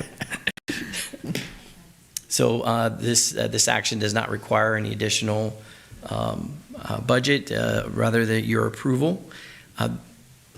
In the project, I'm sorry, let me back up. This is actually wrong. The project was a little bit more expensive than what we had originally awarded. And the reason for that was the footings. There was some additional footing work that was required, resulting from the plan check. So that was negotiated actually before the contract was let, but it was awarded through a contract change order process. So that's why it came out a little bit more. So here we're seeing that the original budgeted amount was that's with contingency amount, 220,000, and it came in at under 217. So the recommendation for the city council is to accept the services provided by SoCal Shade Structures, authorize staff to file the notice of completion, and approve the final payment and contract release pending the 30-day period for clearance. Joe, do you mind talking about the policy that we discussed about taking the shade structures during the windy season? Yes, briefly? thank you. I forgot about that. We wanted the shades, the shade part of the structure is something that is prone to weathering. So to preserve the life of that, we're going to be taking that down during the winter periods where it's not as sunny and bright out there. So the current duration is we'll be putting them up late April, early May, and taking them down in October. But we're open to council's recommendation on time period if they feel something is better suited for a time period. Can I add to that? Right. Taking it down in early October, I think, might be a little premature. I think Okay. October gets really hot in Fillmore sometimes. I'd be in favor of seeing it a little bit later in the year, say November, end of November. We can do that, Yeah. sure. Yeah, I'd agree with you, Carrie, on that Yeah. one. I think October. October is still pretty warm. Now that we Beginning said of it's going to November. rain in October, so. See, but I do, just a comment, I think that's a wonderful idea to try and preserve the shade structure as much as possible. But, as we know, as we're going through this wind event, we know the winter, the real December, January, February, is one, like you mentioned, not as much sun, and we're having wind events right now. So it's Right. it's a very good plan. Can I also ask Joe, just to replace a shade, do you have an idea what just a shade would cost and not? 19,000 19,000? for one shade. Yeah. That surprised us. Let's take care of them. That's where they Mhm. came down. And I just want to make a We're taking comment. them down. Right, also, and I think we're going to do something a little extra to make the shades a little bit higher away from the top of the toy structures, the play structures. We had an issue, unfortunately, already with vandalism on the shade. So I know, I see the sheriff shaking her head. Yes, so I know everyone in the community agrees, and so we just have to keep spreading the word that we've got to take care of what we have. This is our home. But thank you. Thank Okay. you. If no other comments, I'll entertain a motion. I move the city council approve all three recommendations with the schedule to remove the shades in November and back up in April. Okay. I have a motion. You have a second? Second that motion. Okay, motion is second. Okay, all those in favor? Say aye. Aye. Aye. Any opposed? No? Okay, motion carries. Okay, thank you, Jill. And our next agenda item, let's keep moving along, is 9E, filing of notice of completion for project specification number 22-04, City Hall Elevator Modernization Project. Yes, ma'am. Thank you. Yes, thank you. So this was quite a while this one took, and I'll talk about why. But this is known as Project Spec 2204. We put this out for competitive bid, and Next Level Elevator was the successful bidder. Contract was awarded to them in the amount of $189,514. In addition to this, they were also to commit to a 5-year maintenance schedule. So we're getting that at about $3,000 a year. So there is a separate contract that will be, they'll receive a notice to proceed with that maintenance contract at the completion of the lien period, 30 days beyond the filing of the notice of completion. So we deemed the work complete December 13th. The elevator was put back into service on December 30th, as shown in this timeline, and it's been operation. On the 30th, the estate inspector came out and gave a clearance. The challenges that we faced during construction was a national shortage of elevator parts. We knew this prior to getting into a contract with Next Level, but we felt like it was something that we might be able to overcome during the installation period. Go back over this timeline. We issued the notice to proceed, so we had a long material acquisition period, and we finally issued the notice to proceed after they've gotten all the equipment in, except for this one particular part that was a national shortage on. So they actually started the work on September 3rd, and the work was completed well within the allotted days on December 13th. So because we were waiting, their work was done essentially.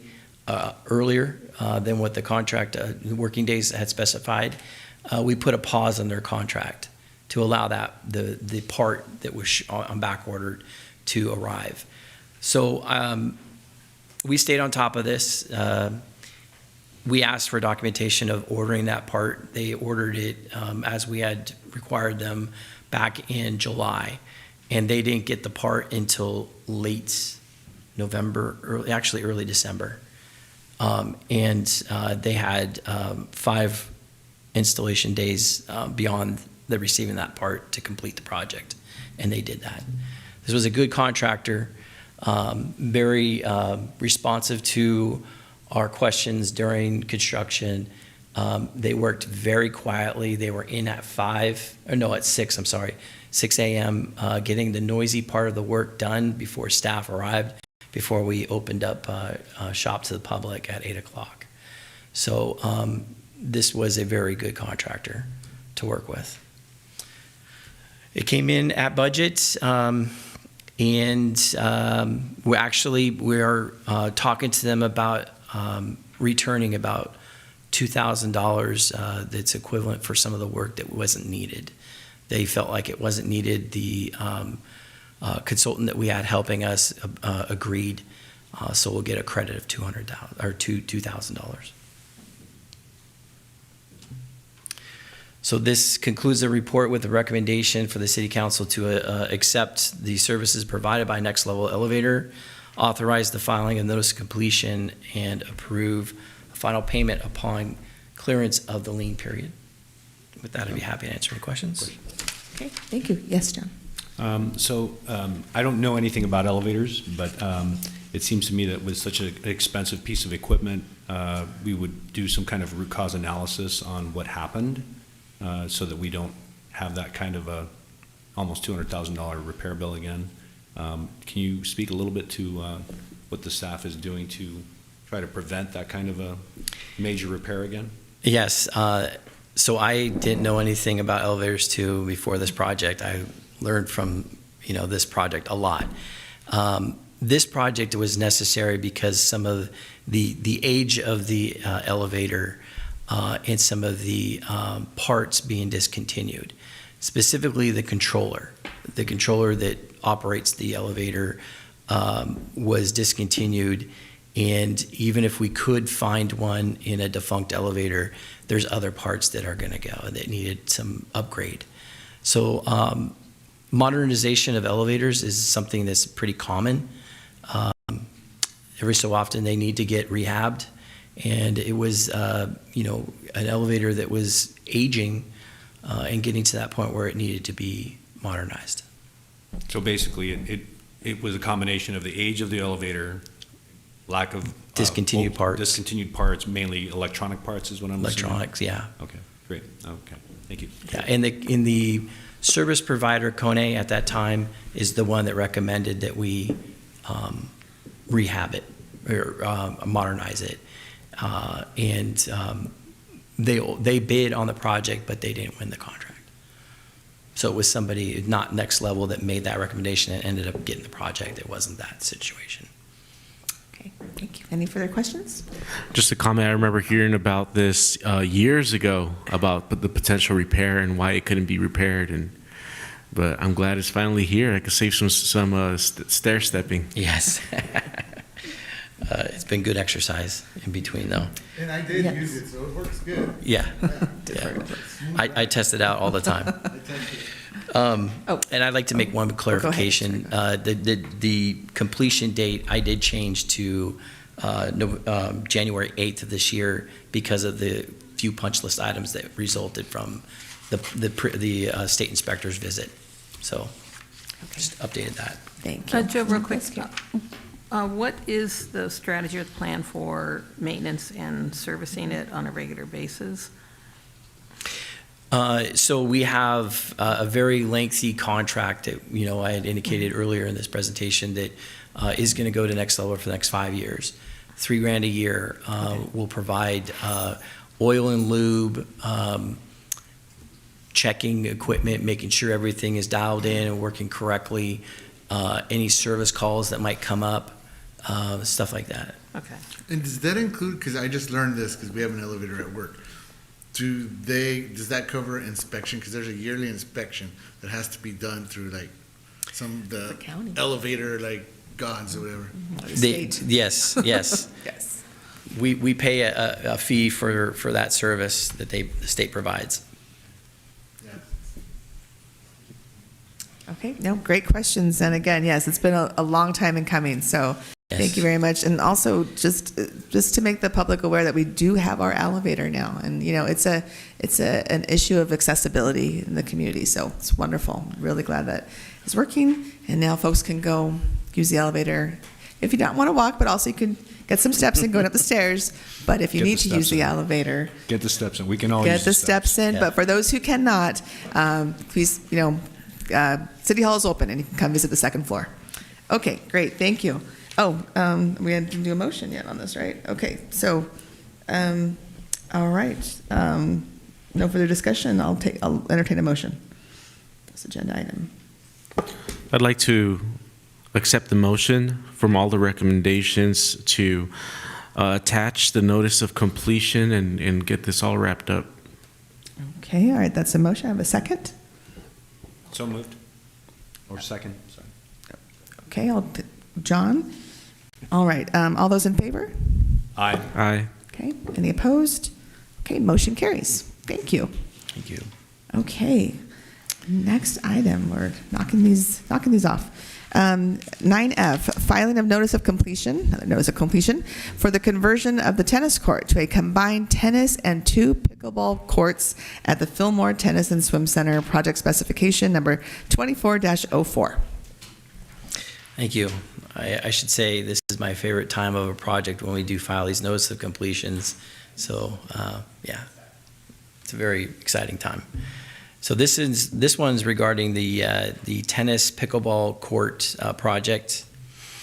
The project's goal was to find places that we could install pickleball courts, and it was decided that our Fillmore Tennis and Swim Center was an ideal location, and we brought plans and specs, spec number 2404 to City Council, and they authorized the advertising of this project.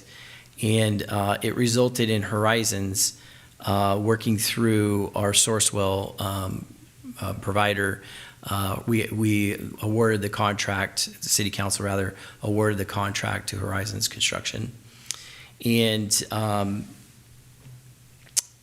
we approved the agreement September 24.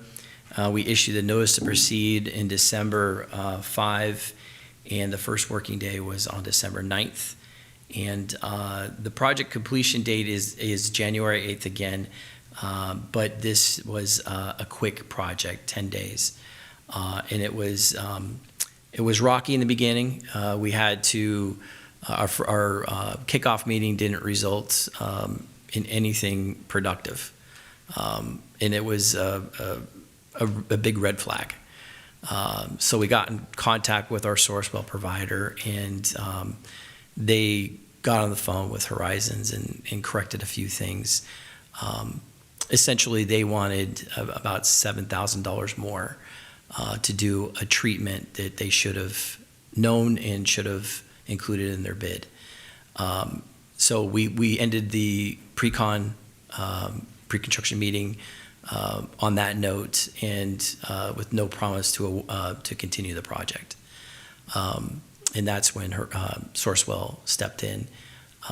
Gordian, the Sourcewell contractor, spoke with Horizons, and the Horizons project manager knew what was going on, and he made good on his bid, and he gave us the additional treatment at no cost. Well, we considered it part of their bid, but they came to, and they ended up giving us a very good product out there. So the cost of the contract, it was $32,569.08. There was not any additional money returned or awarded or through change orders on this project. So it's at that point now where we're ready to file the notice of completion.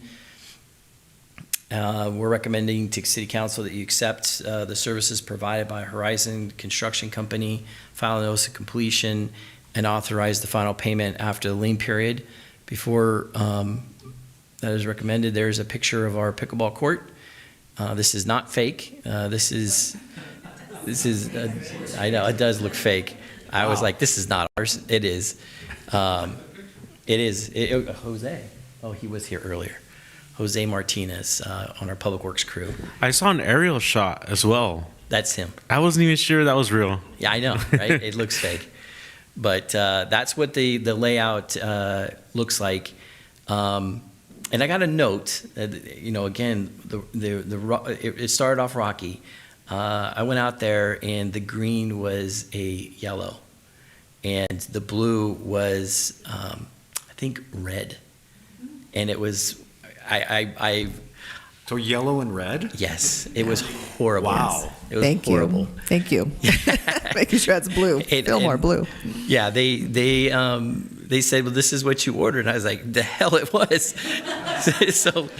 So I told them you owed me a material submittal and a color submittal, and they didn't give that to me. They just went ahead and painted it.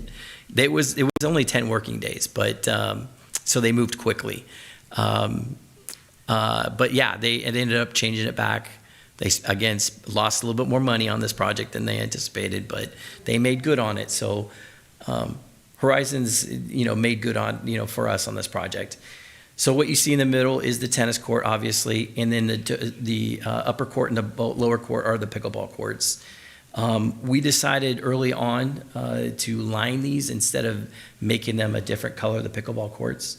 It would have gotten pretty confusing. I know that many lines look confusing, but that if they were solid colors, I think it would even be more. So the big thing with this project is we wanted to make it in such a way that we don't interfere with the Fillmore High School's tennis season. So we're still in conversations with them about the exact time period of their season. But what we're recommending to council is that we allow at least a 2-month period, details to be, probably worked out, right? But we're looking at closing the pickleball courts, removing these nets and posts, and putting in caps where the posts go. So it'll be a playable tennis surface from August till mid-October or late October, mid-August to late October. That's what I think we're landing. So we'll be those. We'll have essentially back to the 2 tennis courts for that time period. Other than that, we are going to be removing that center net for preservation of the material, just like the shade structure, and we're going to be storing that for the rest of the year, so we can provide the community 2 pickleball courts. And then neighboring this, you don't see it, but obviously you all know that there is a tennis court next to it that will be open year-round. So tomorrow we're going to be posting court rules. This is essentially the same rules that were out there before, but we're changing the approach to this. This is a first come, first serve type basis. It was ending up operating that way towards the end of the 2 tennis courts. Our hours of operation are going to be from 8 a.m. to 9 p.m. Obviously, a time period there will require lights.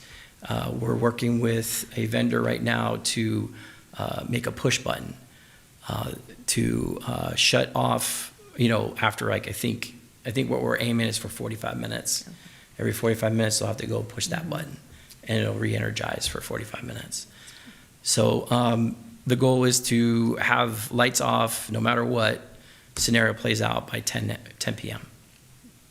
So the pickleball, actually both courts will be locked at 9 o'clock during our normal facility rounds of all the facilities. And so That's the hours of operation. So these signs will be posted tomorrow.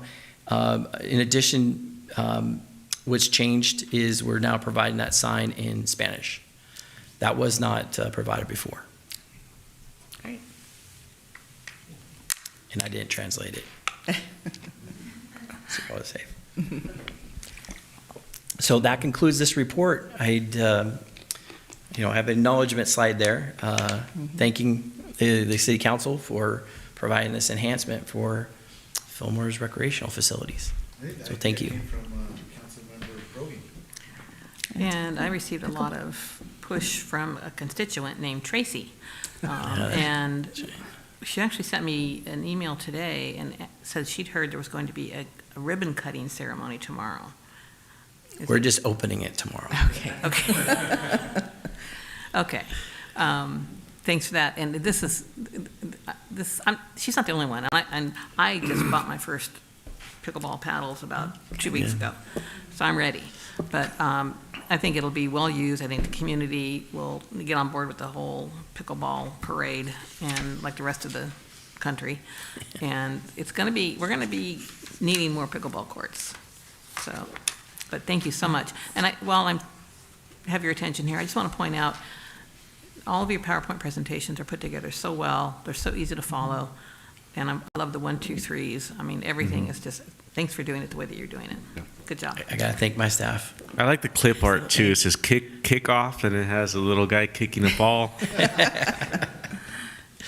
Great. Thank you. Any more comments? Yes, thank you, Joe, and thank you to you and to others who are fighting for that beautiful blue, Fillmore blue color. That is super important. Okay, excellent. Excellent to hear all of this. And again, and thank you also, yes, for the translation. Anything that we can do with translation to Spanish is wonderful. Okay, I will entertain a motion. I'll move that the city council approve all 3 recommendations. And I will second that motion. Okay, I have a motion and a second. All those in favor? Aye. Aye. Any opposed? No? Okay, motion carries. Thank you. Okay, Joe gets to take a seat with marathon presentations, and we will move on. Hello, Roxanne. Hi. All right, we are on now to agenda item, 9G, award of contract for construction of project specification number 23-03, pavement preservation project. Pavement preservation. Let's talk pavement. Good evening. Yeah, Joe had a marathon, that's for sure. I'm used to it being the Roxanne show, so I'm a little jealous, actually. Good job, Joe. Okay, so this is it was actually originally envisioned as the 2024 pavement preservation project, but as we'll get into, we've had a little bit of delay. It's spec number 2303, primary streets including Santa Clara Street, Village Square Drive, finally, El Paseo, the cul-de-sacs off El Paseo, Good Enough Road, west of B Street, and Blaine Avenue, and a couple others. I'll give you a map in a second. Yay. It includes curb gutter sidewalk repairs, some asphalt paving, and some Cape Seal. And we are also doing coordination with ADA improvements and water service replacements that are needed. And so this is the map. The hatch streets are the ones that we're going to get to. The different hatches meet the different paving strategies that I was just talking about. Some of them are Village Square Road is getting a full asphalt rubber aggregate membrane interlayer with new paving on top of that. So it should be lovely and nice and brand new. We're paving also roads in McNabb Court, and then some of the other streets we're doing in asphalt rubber aggregate membrane with the slurry seal on top, and that's what the rubberized Cape Seal is. And so those are the different strategies. They're based on the needs of the streets. And then all over town, we're doing a variety of sidewalk repairs, curb gutter repairs, asphalt repairs, and also a few manhole adjustments in coordination with our sewer plant that did a inventory and found that we had several previously paved over manholes, some long ago, and so we're going to be going around the city and exposing and raising to grade several manholes that have been inaccessible for a while. So that's also worthy and another coordination item on this. So we opened bids and Planet bids on October 31st. The apparent responsible and responsive low bidder was Toro Enterprises, Inc. We did get 4 bids, and then a 5th one came in the mail afterwards. Yeah. So question, can you go back one slide, please? Mm-hmm. So I noticed there on, if I'm looking at the map correctly, maybe I'm missing it, but on Santa Clara Street, I noticed you're going basically from, looks like A Street over to Mountain View on Santa Clara. From Central Avenue to Mountain View. I'm sorry, from Central, yeah. Yes. From Central to Mountain View. Mm-hmm. In particular, if you've ever gotten donuts out at Angel's Donuts out there by what used to be the gas station, the street is barely drivable. And I have to go out there because that's where my grandson loves to get donuts out there. That's at the other end. Mm-hmm. Yeah. Is that planned to be done at any time? Mm-hmm. Yeah, we delayed doing that pavement until we can get the water line replaced because we didn't want to pave it and then have to dig it up to do the water line replacement. And so that's another CIP project to get the water line design done so that we can install the water line and then pave it. So that is on the agenda, but not with this project due to utilities. And when is that water project scheduled to be done? I think it's in design this fiscal year. So that's another one that will be. So later this year? I'm design, going to ask questions. So I would just want to that's okay. It's in with the other pile of design projects, but that's in design, and we're hoping to be able to construct next year. Mm-hmm. Roxanne, wasn't there another area that was waiting on water repairs? Water repairs too. Is it C Street? Well, you mean with this project or just in general in the city? It was primarily Santa Clara Street and these projects. Like this was delayed while we were coordinating water service designs on the both roads and McNabb Courts, the cul-de-sacs off El Paseo, as well as all of the streets south of the highway in Elmhurst and Deerfield and Oakdale. Those need replacement services because they have the old poly lines, and we want to get ahead of it. Instead of what's left of them breaking, we want to replace them with solid lines. And so we were coordinating how to get those done with Public Works or not Public Works. We do have water line projects in Central to extend and storm drain projects, but it's not really holding up. I mean, the paving would wait on that Central. Okay, so any questions on the mapping? The bid amount from Toro was $1.208 million for just the streets, and that's what we called Schedule A.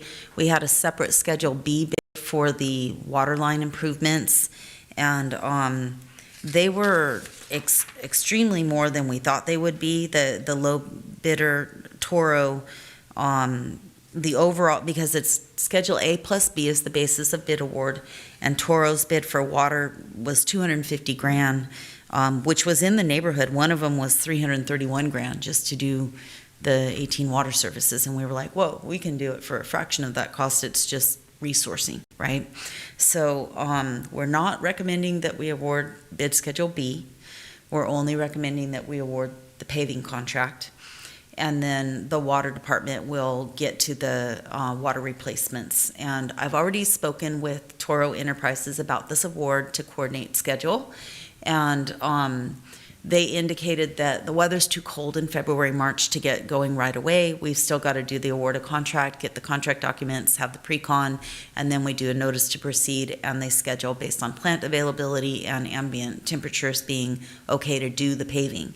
And so they say that if we award contract this week, they can get their place in line at the asphalt plants and be ready to hit the ground on April 1st.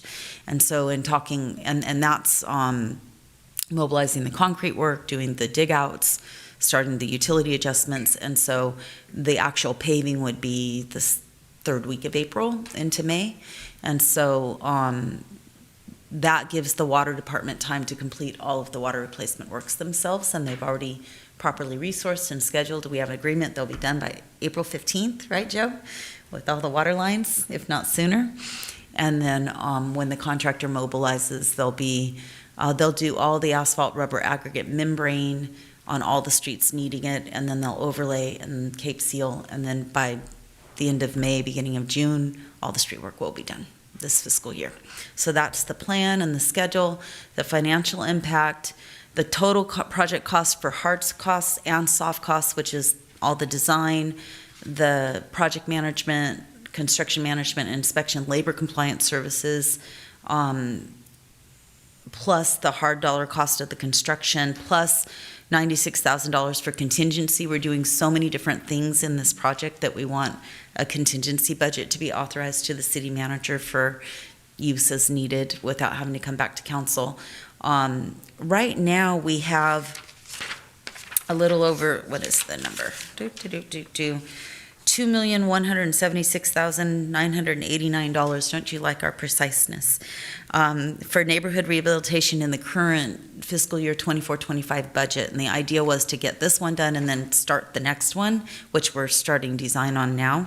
And it's all TDA Article 8A funding, though, and we are supposed to be spending our RMRA funds, and we don't want to get behind on those expenditures. So the staff report is requesting that we allocate tonight, as part of your motion, our $400,000 from RMRA into this street work. The balance of it will be the TDA Article 8A that's already budgeted, and that will leave us a little over $1 million to get the next project off in this current fiscal year, at least out to bid, is the plan. I have a And question. so- I'm sorry. Yeah.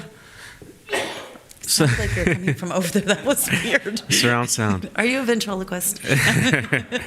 Yes. All right, so you're saying the next project, right?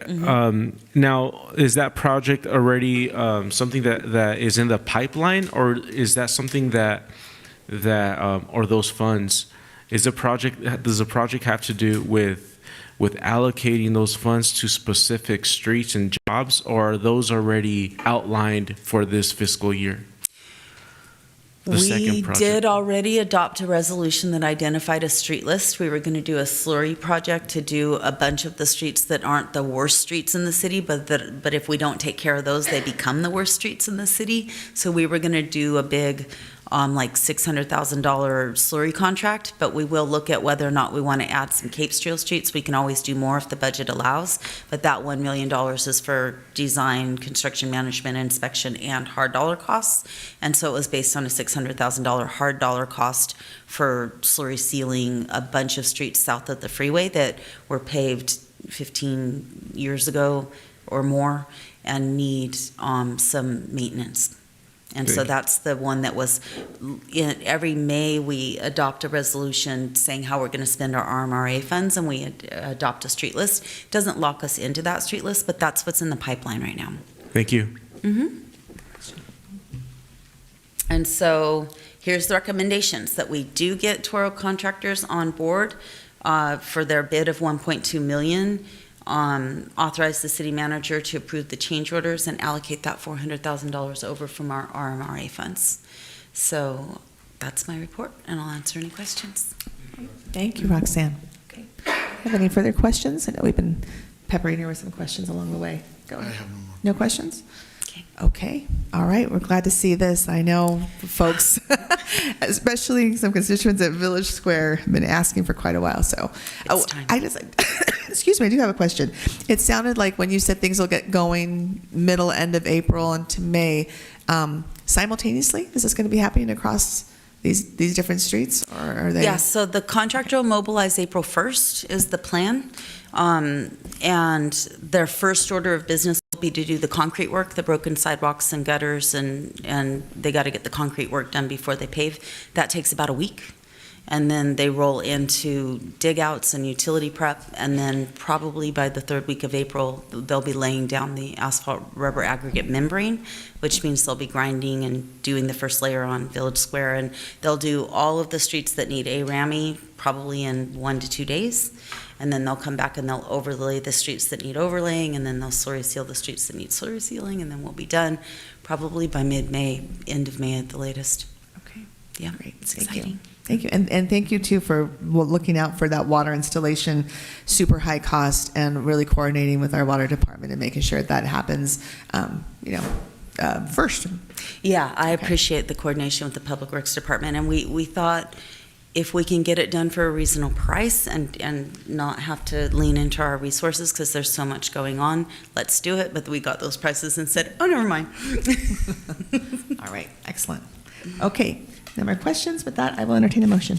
I'll move that City Council approve all three of the recommendations. Okay, I have a motion, a second. Second. All right, motion is second. Okay, all those in favor? Aye. Aye. Any opposed? Okay, motion carries. Thank you. Oops. Hold on, I lost your place for you, sorry. Goes back up. Okay, How did that a short happen? rest for Joe. Because I didn't say, you're back. Okay, moving on to our next agenda item, 9H, consideration of a professional services agreement with BOA Architecture for the schematic design of the fire department reserve staff dorm and restrooms. Project specification number 25-05. Thank you. So there's the fire department have outlived their current digs, and they need a new restroom and dorms that are set up for the current staffing that they have. So what this will do is have a BOA who has a lot of experience working for fire departments come in and come up with 3 conceptual designs for the dorm layout and a new a crew restroom and shower stalls. So the fire department will receive 3 conceptual layouts, and based upon the layout that they select, they'll further develop that particular concept into something that we would then package into bid specs and put out for competitive bidding, construction bidding. Before that happens, we will return to you all to accept the plans and move forward with the project and bidding it.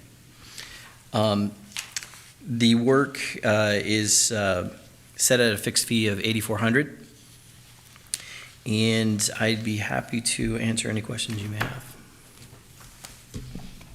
Should have looked through this stuff. Okay, do you have any questions? Well, this is much needed. If you ever visited the fire department, they need it. Yes, yeah. I think it's been a little bit in time in coming, so glad to see this on the agenda. Okay, all right, if there's no questions, I'll entertain a motion.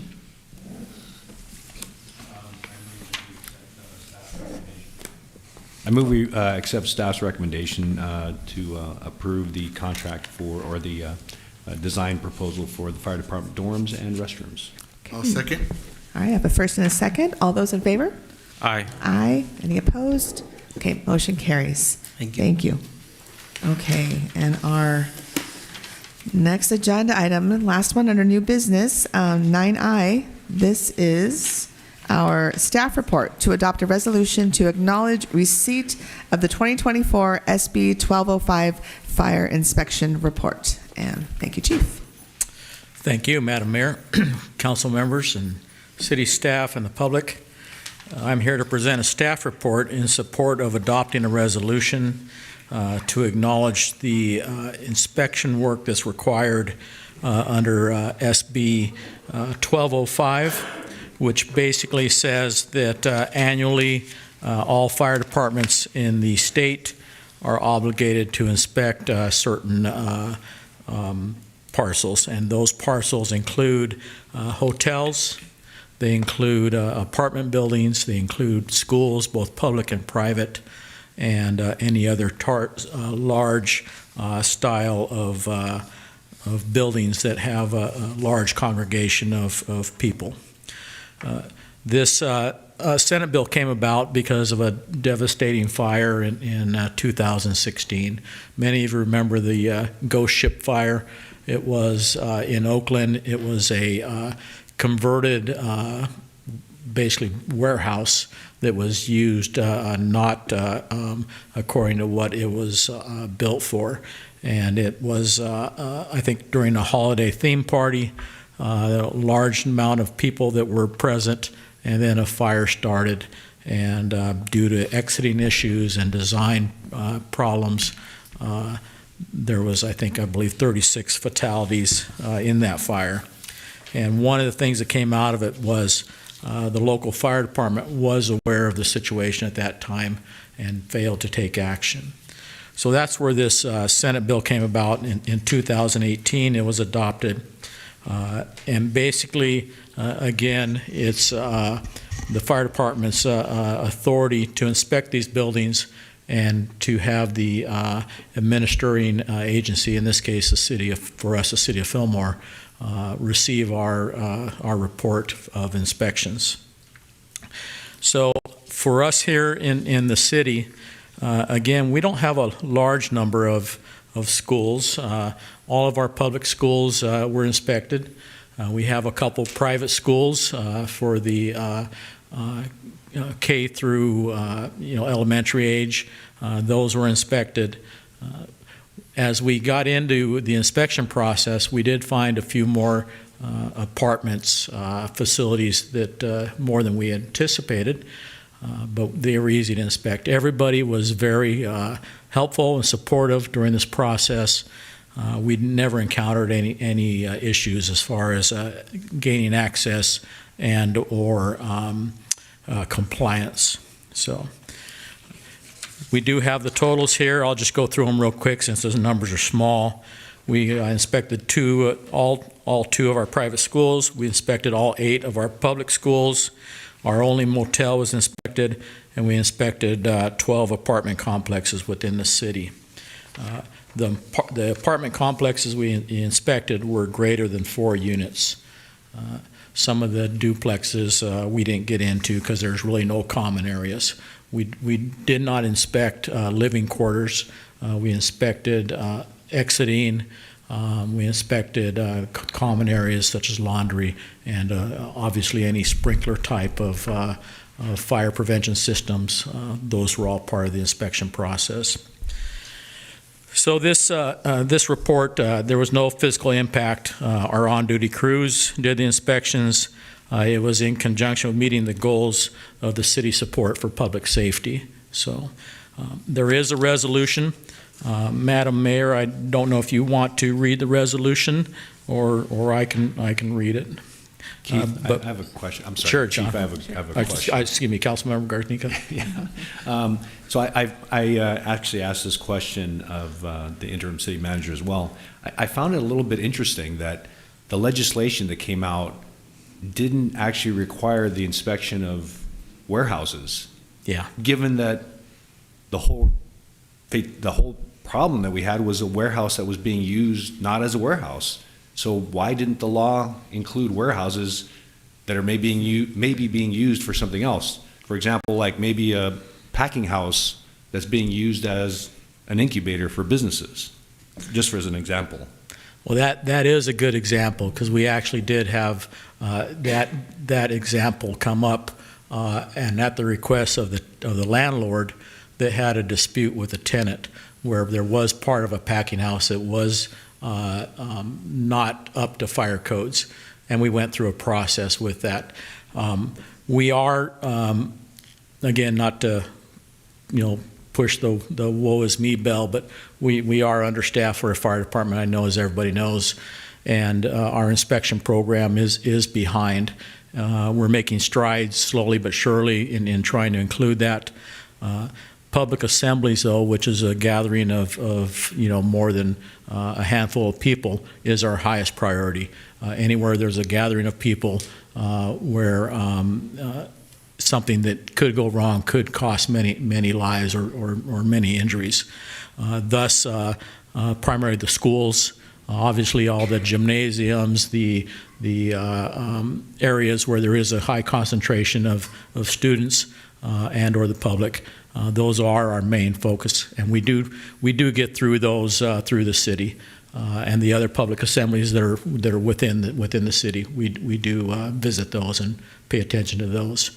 But you are correct. There are a lot of areas out there that could be high fire hazards, and we try to not try. We do inspect all new buildings. And we do inspect when there is a change of ownership of the business and/or business license. So we try to stay current with everything that's going on. It's just going back and trying to catch things that have happened in the past that we're behind on. So thank you for the question. So. Yeah, that's a great comment. Thank you. All right. Chief, I'm glad to read the resolution. Okay. Okay. Very good. All right. I'll stay around afterwards if there's any more questions. Okay. Does anybody have any questions at this point in time? Okay. This is resolution number 25-4043, resolution of the City Council of the City of Fillmore, California, acknowledging receipt of the, It's 2024. 2024 SB 1205 Fire Inspection Report. Whereas Senate Bill 1205 was passed and signed by the Governor of California on September 18th, adding California Health and Safety Code Section 13146.4, the code, and whereas the code outlines the criteria for state-mandated inspections and reporting, and whereas the code requires all fire departments that provide fire protection services to report annually to its administering authority on its compliance with state-mandated inspections in every building used as a public or private school, hotel, motel, lodging house, and apartment. And whereas council desires to acknowledge the City of Fillmore's compliance with the code, now therefore the City Council of the City of Fillmore does hereby resolve as follows. Section 1, that the recitals above are true and correct and incorporated herein by this reference. And Section 2, that the City Council has received the report of the Chief of the Fillmore Fire Department on the city's 2024 efforts to comply with the code. That's the resolution. Thank you. Thank you. Thank you, Chief. Okay, and I think I need a motion on recommendation of adopting this resolution. I'd like to move that we accept the fire inspection report for 2024. I'll second. Sorry. Yes. Adopting the resolution is the recommendation. Ah. Not just accepting the report. Then I'm so moved. Thank you. So moved. And second. And a second. Okay, all those in favor? Aye. Aye. Any opposed? Okay, motion carries and the resolution is adopted. Okay. All right, wonderful. We have made it through our new business items. Okay, we had a lot to catch up on, a lot of notices of completion and new business getting started, which is good. Moving ahead to item number 10, committee, commission, and board reports. I have no committee reports. None of my committees have met. EDC meets tomorrow, so I'll meet with that. But I do want to report out that Councilmember Broggie and myself will be attending a policy committee in Sacramento next week, and as well as I think our interim city manager will also be on the policy committee as well. Okay, thank you. Do you have any other reports? Yes. Just an FYI, it's an ongoing concern about fires and our river bottom and their Rundo and all that. I reached out to Kelly Long's office and was advised that there is we talked about this a little bit a few weeks ago, I think, a committee that's been put together called the Santa Clara River Watershed Coordinating Committee, and it's made up of all these different entities that own portions of the river bottom.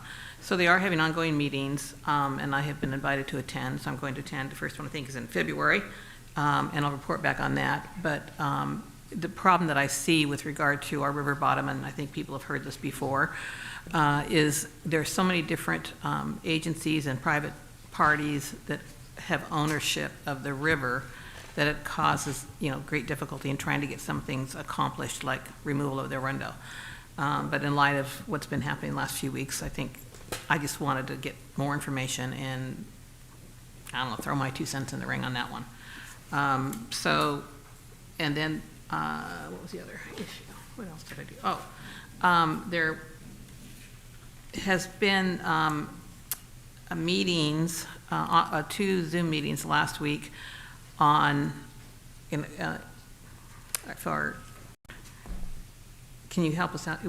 That you sat in on as well, the Zoom meetings for the Edison meetings? Yeah. The PSP meetings? Yeah, that were, informative, and they were all elected officials that were invited to attend. And I know that our interim city manager sat in on it, and I believe you did as well, yeah. But it was essentially a place where it turned out there was a lot of venting going on by elected officials, some not very politely to Edison people that were trying to monitor this. But it was informative. They're going to keep these meetings going. And when I think they get through the initial phase of people complaining and wanting to just vent, they can get into being more productive, and Edison can start responding with more, I think, positive information on what they're doing on their end. When we get to that point, then I will certainly share that information as well. So I have a question about that we may not have the answer to, but I wasn't able to sit in on that stream, and clicking on the link, it was kind of not really sending me anywhere. So is there a potential replay of these types of meetings? not to my knowledge, they're not recording these, yeah. And they're, I will work with you, Luis, to make sure that next time that there's a meeting, you can just access the meeting. Thank you, and I'll do my best to push my kids away for a little bit. yeah. So anyway, there were, like as I said, the first two sessions were really a lot of venting going on. But there were quite a few elected officials that were participating, which was interesting. So anyway, that's all I have to report. Perfect. Thank you, Carrie, for sharing. And I'm glad that we had a lot of active participation from Fillmore to listen in. Let's see. On my end, I have a meeting tomorrow I'm on the executive committee with the Ventura Regional Sanitation District. I think I mentioned this last year, but our general manager, Chris Thyssen, will be retiring. And so I'm taking an active role on recruitment of the new general manager for Ventura Regional Sanitation District. So I will keep you updated as that moves forward. And no other updates on myself and other committees. Okay, all right. Next item is our city manager. Oh, I'm sorry, John. Go ahead. I just wanted to let council know that I am meeting on Thursday at 4 p.m. with the Fillmore Piru Groundwater Basin Committee. So, thank you, and also too, as Carrie mentioned, most of us have been hearing from our constituents about the concerns in the fire safety, our riverbed, and so I share all of the concerns, and I'm going to turn it over to our city manager, who I believe she may give a report on it. Thank you. Thank you, Mayor. I would like to welcome Chief Gorola. He's going to provide an update on the Arundel removal.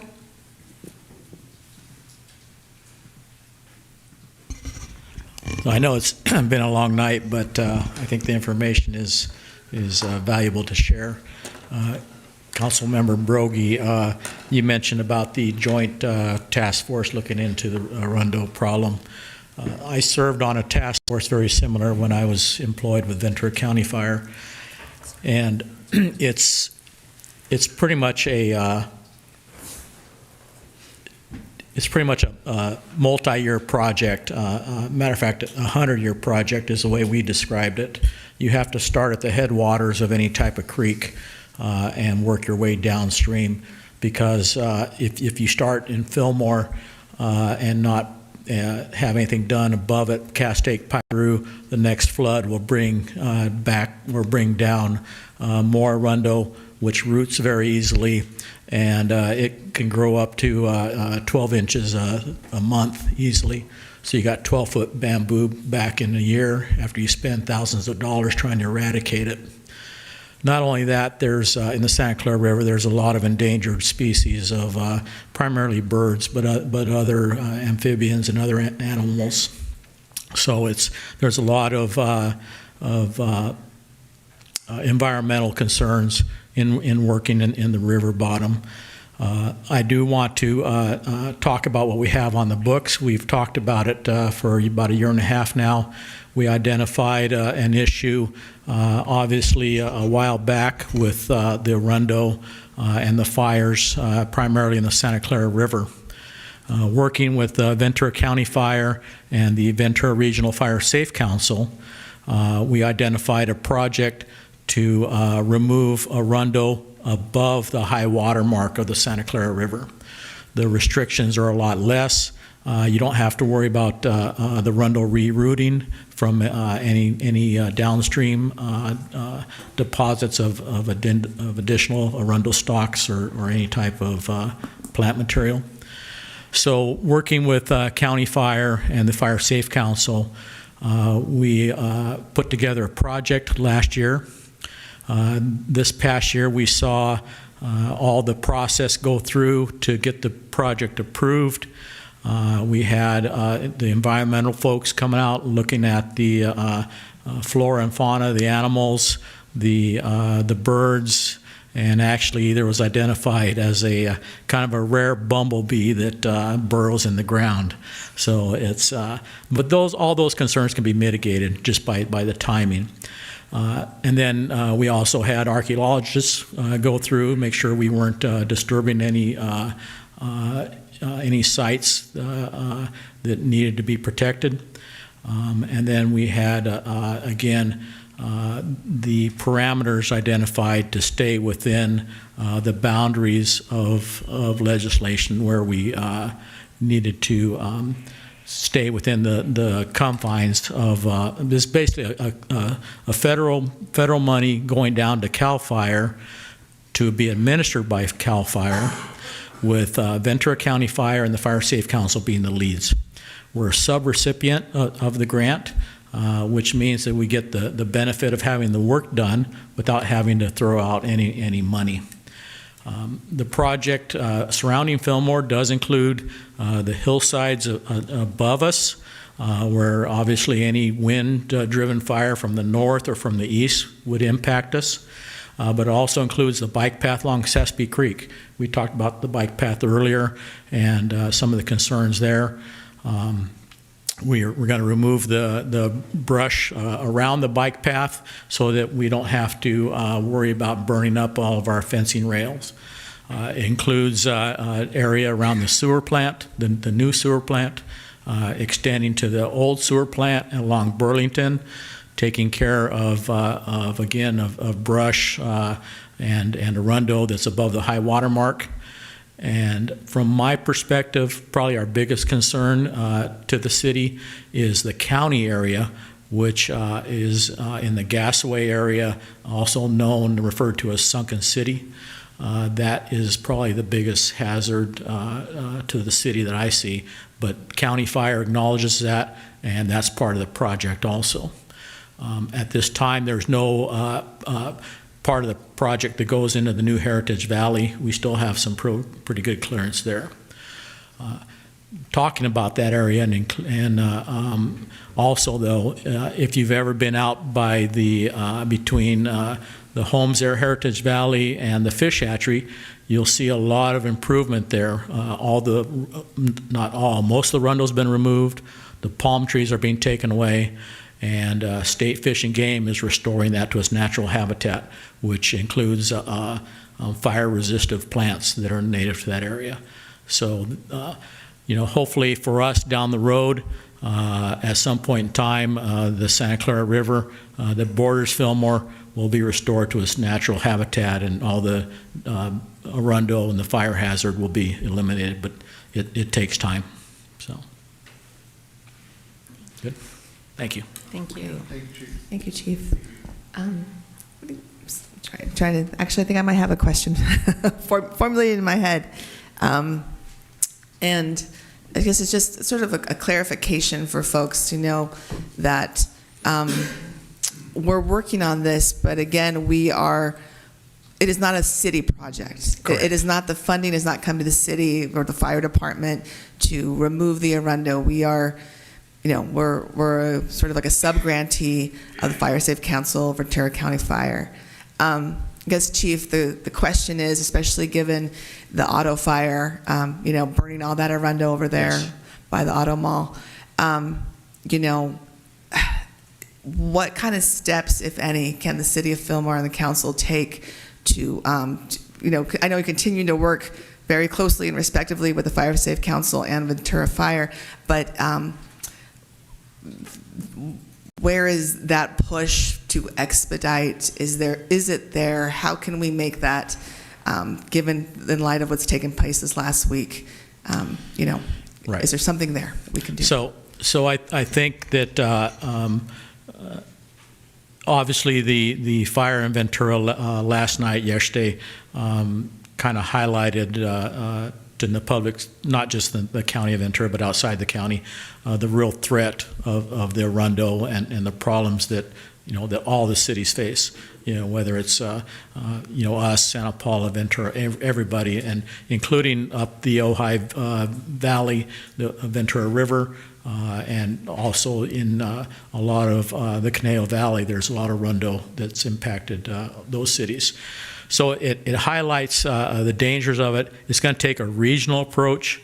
It's going to take the effort, not just from the county of Ventura, but from all of I know, Southern California, where the Arundel is at. It's a hazard to everybody. It's just going to take the awareness and, again, the regional approach to be able to start eliminating the hazard, and then just ensuring that there's money there from the responsible agencies to maintain it.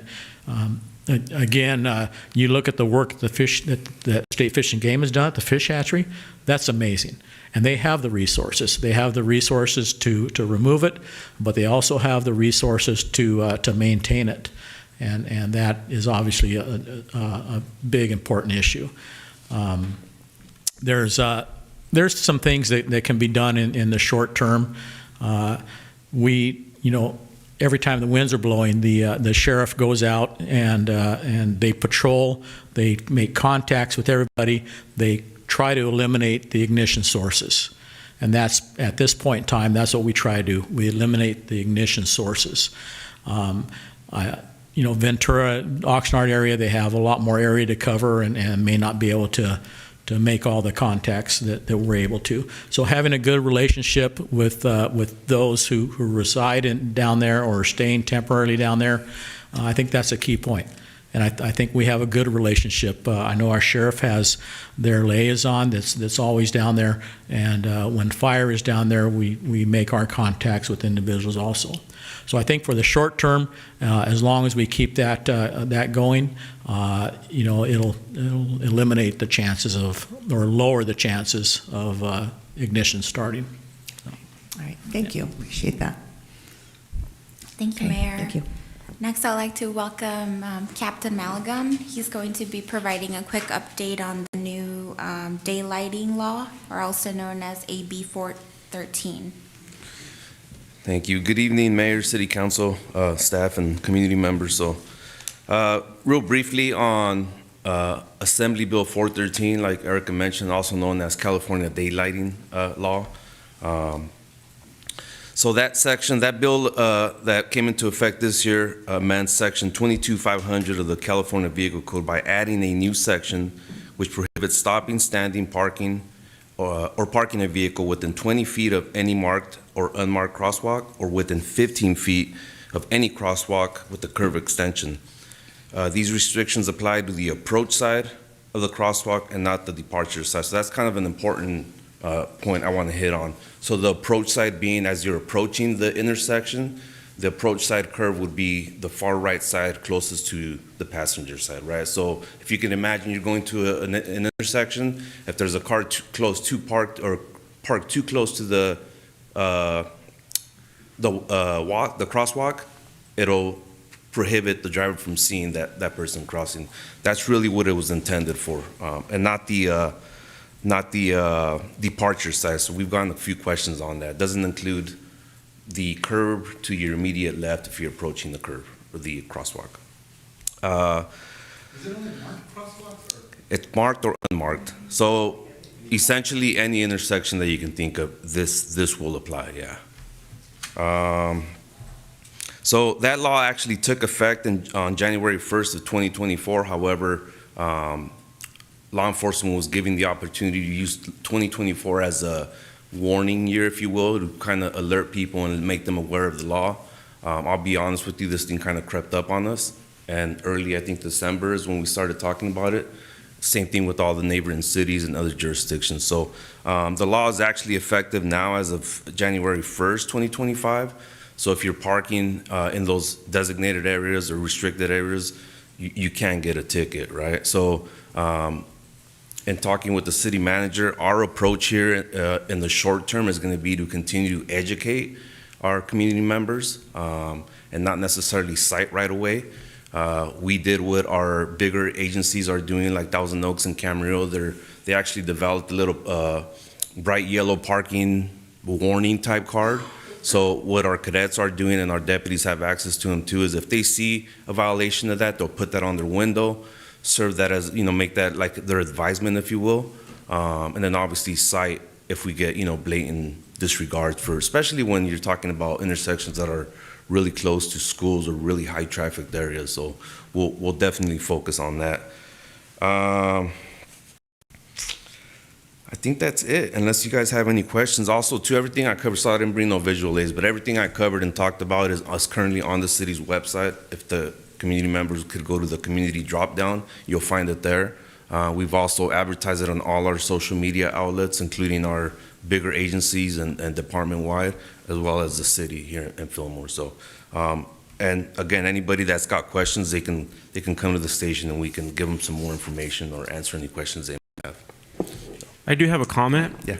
So on the day of the swearing in, the constituents did approach me about these types of safety issues, particularly in North Fillmore, where there's a lot of density. So I did talk to staff about it, including the interim city manager.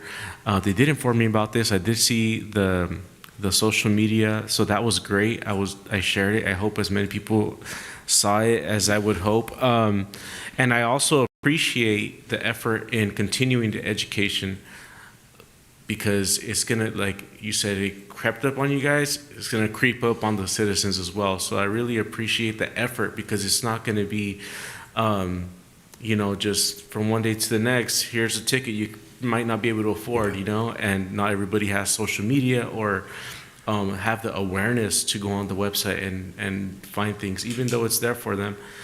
So I appreciate your guys' effort, and I think it's going to go a long way. Thank you. Yeah, that's always been, one of our approaches, including when we did the no parking or the towing the vehicles that are left unattended for 72 hours. We're not by any means, and the city included, trying to inconvenience people by towing their cars or, causing them unnecessary towing fees and whatnot. So we'll take the same approach with this. Hopefully enough people get the message that we don't have those issues. And yeah, well, hopefully it all works out. All right, thank you. Yes, question. Just a quick question. What was the bill number? It's Assembly Bill 413. I'm sorry, one more time. Assembly Bill 413, 413. 413. It's late. Lalo, thank you very much. Painting curb red. Is that going to happen on some key intersections? So that was something that was discussed with staff and the city attorney, and at this point, we're looking to educate and hopefully get compliance out of that, and not necessarily have to paint the curbs. As you can imagine, even in a small city, that is a lot of curbs, and so erecting signs or painting curbs is just something that's not in the foreseeable future, at least for the time being. Okay. Good to keep that. And hopefully people will get that message. And like you said, if it comes down to a few key intersections, we'll have to maybe re-examine, but hopefully we will. Okay. Thank you, Captain. Thank you. Lastly, I just want to update council and the constituents on two important items. On the January 28th meeting, we will be bringing forward a staff report regarding the Boys and Girls Club facility for council consideration. And then I know there has been a lot of different weather events lately, so I can't stress enough to the constituents to please make sure that you follow on social media, the city's website. We try to keep it updated. Also, I know the mayor mentioned earlier, go to readyventura.org. There is an app that will inform you if there's critical emergencies, and you will also be notified of any evacuations orders if needed. Hopefully that's not the case. Lastly, it also has important information on how you can prepare and be ready in case of an evacuation. And we also have here visuals at City Hall that walk you step by step on how you can sign up, so you're welcome to pick those up. And I know that the power the public safety power outages have been an inconvenience, but rest assured, like Councilmember Brogy mentioned, our city council members and city management has been advocating with Edison, and we are aware that there has been a lot of miscommunication issues, and we will continue to advocate for the needs of our constituents. That's all I have tonight. Thank you. Thank you. And Eddie, if I could just add one more thing, that in the event of these wind events, and if there's power outages, or I think even without, we have our Edison Community Resource Center is at our Active Adult Center, at our Senior Center, right here at 533 Santa Clara Street. It has been open the last few days. I think it continues to be so. Correct. Okay. And on the daily, the Community Resource Center there at the Active Adult Center has sort of like these little kits, like to help with, give you some supplies. And one of them is a solar-powered battery charger. For your cell phone? For your cell phone. So, and I know they ran out. I heard they ran out a couple of days ago, but I was told that they do replenish daily. So if someone needs that, please, this is what they're here for. They're here to provide these resources to our community. Okay, thank you. Thank you, Mayor. Okay. All right. Okay, and with that, our next agenda item is we're going to go into closed session. Let's see. Do I have to read out, Tiffany? Okay, let me make sure I've got that here. Okay. So council will adjourn into closed session. We have 3 different items for discussion. Am I reading A, B, and C fully? Okay. A, public employees' employment. The City Council will conduct a closed session pursuant to Government Code Section 54957B to continue the process for the future appointment of an employee to the position of city manager. The next is a conference with legal counsel, anticipated litigation. The City Council will conduct a closed session pursuant to Government Code Section 54956.9D4 because the city is considering whether to initiate litigation in one case. And the third is a conference with legal counsel, existing litigation. The City Council will conduct a closed session pursuant to Government Code Section 54956.9D1 to confer with legal counsel regarding litigation to which the city is a party. The title of such litigation is as follows: Jordan Castro versus City of Fillmore et al., case number 202-408-0312, Office of Administrative Hearings. Jason Arroyo versus City of Fillmore et al., case number 202-408-0313, Office of Administrative Hearings. And with that, we are going to go into closed session at this point in time. Thank you.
Okay, the city council has exited closed session. We are back in regular session. I do have to report out several things. Okay, the city council discussed city manager recruitment. The council had a discussion on this matter, and there's no reportable action. For the consideration of litigation in one case, I particularly abstained due to a conflict of interest as I live within 1,000 feet of the property that was being discussed. The council was updated regarding this, and there is no reportable action.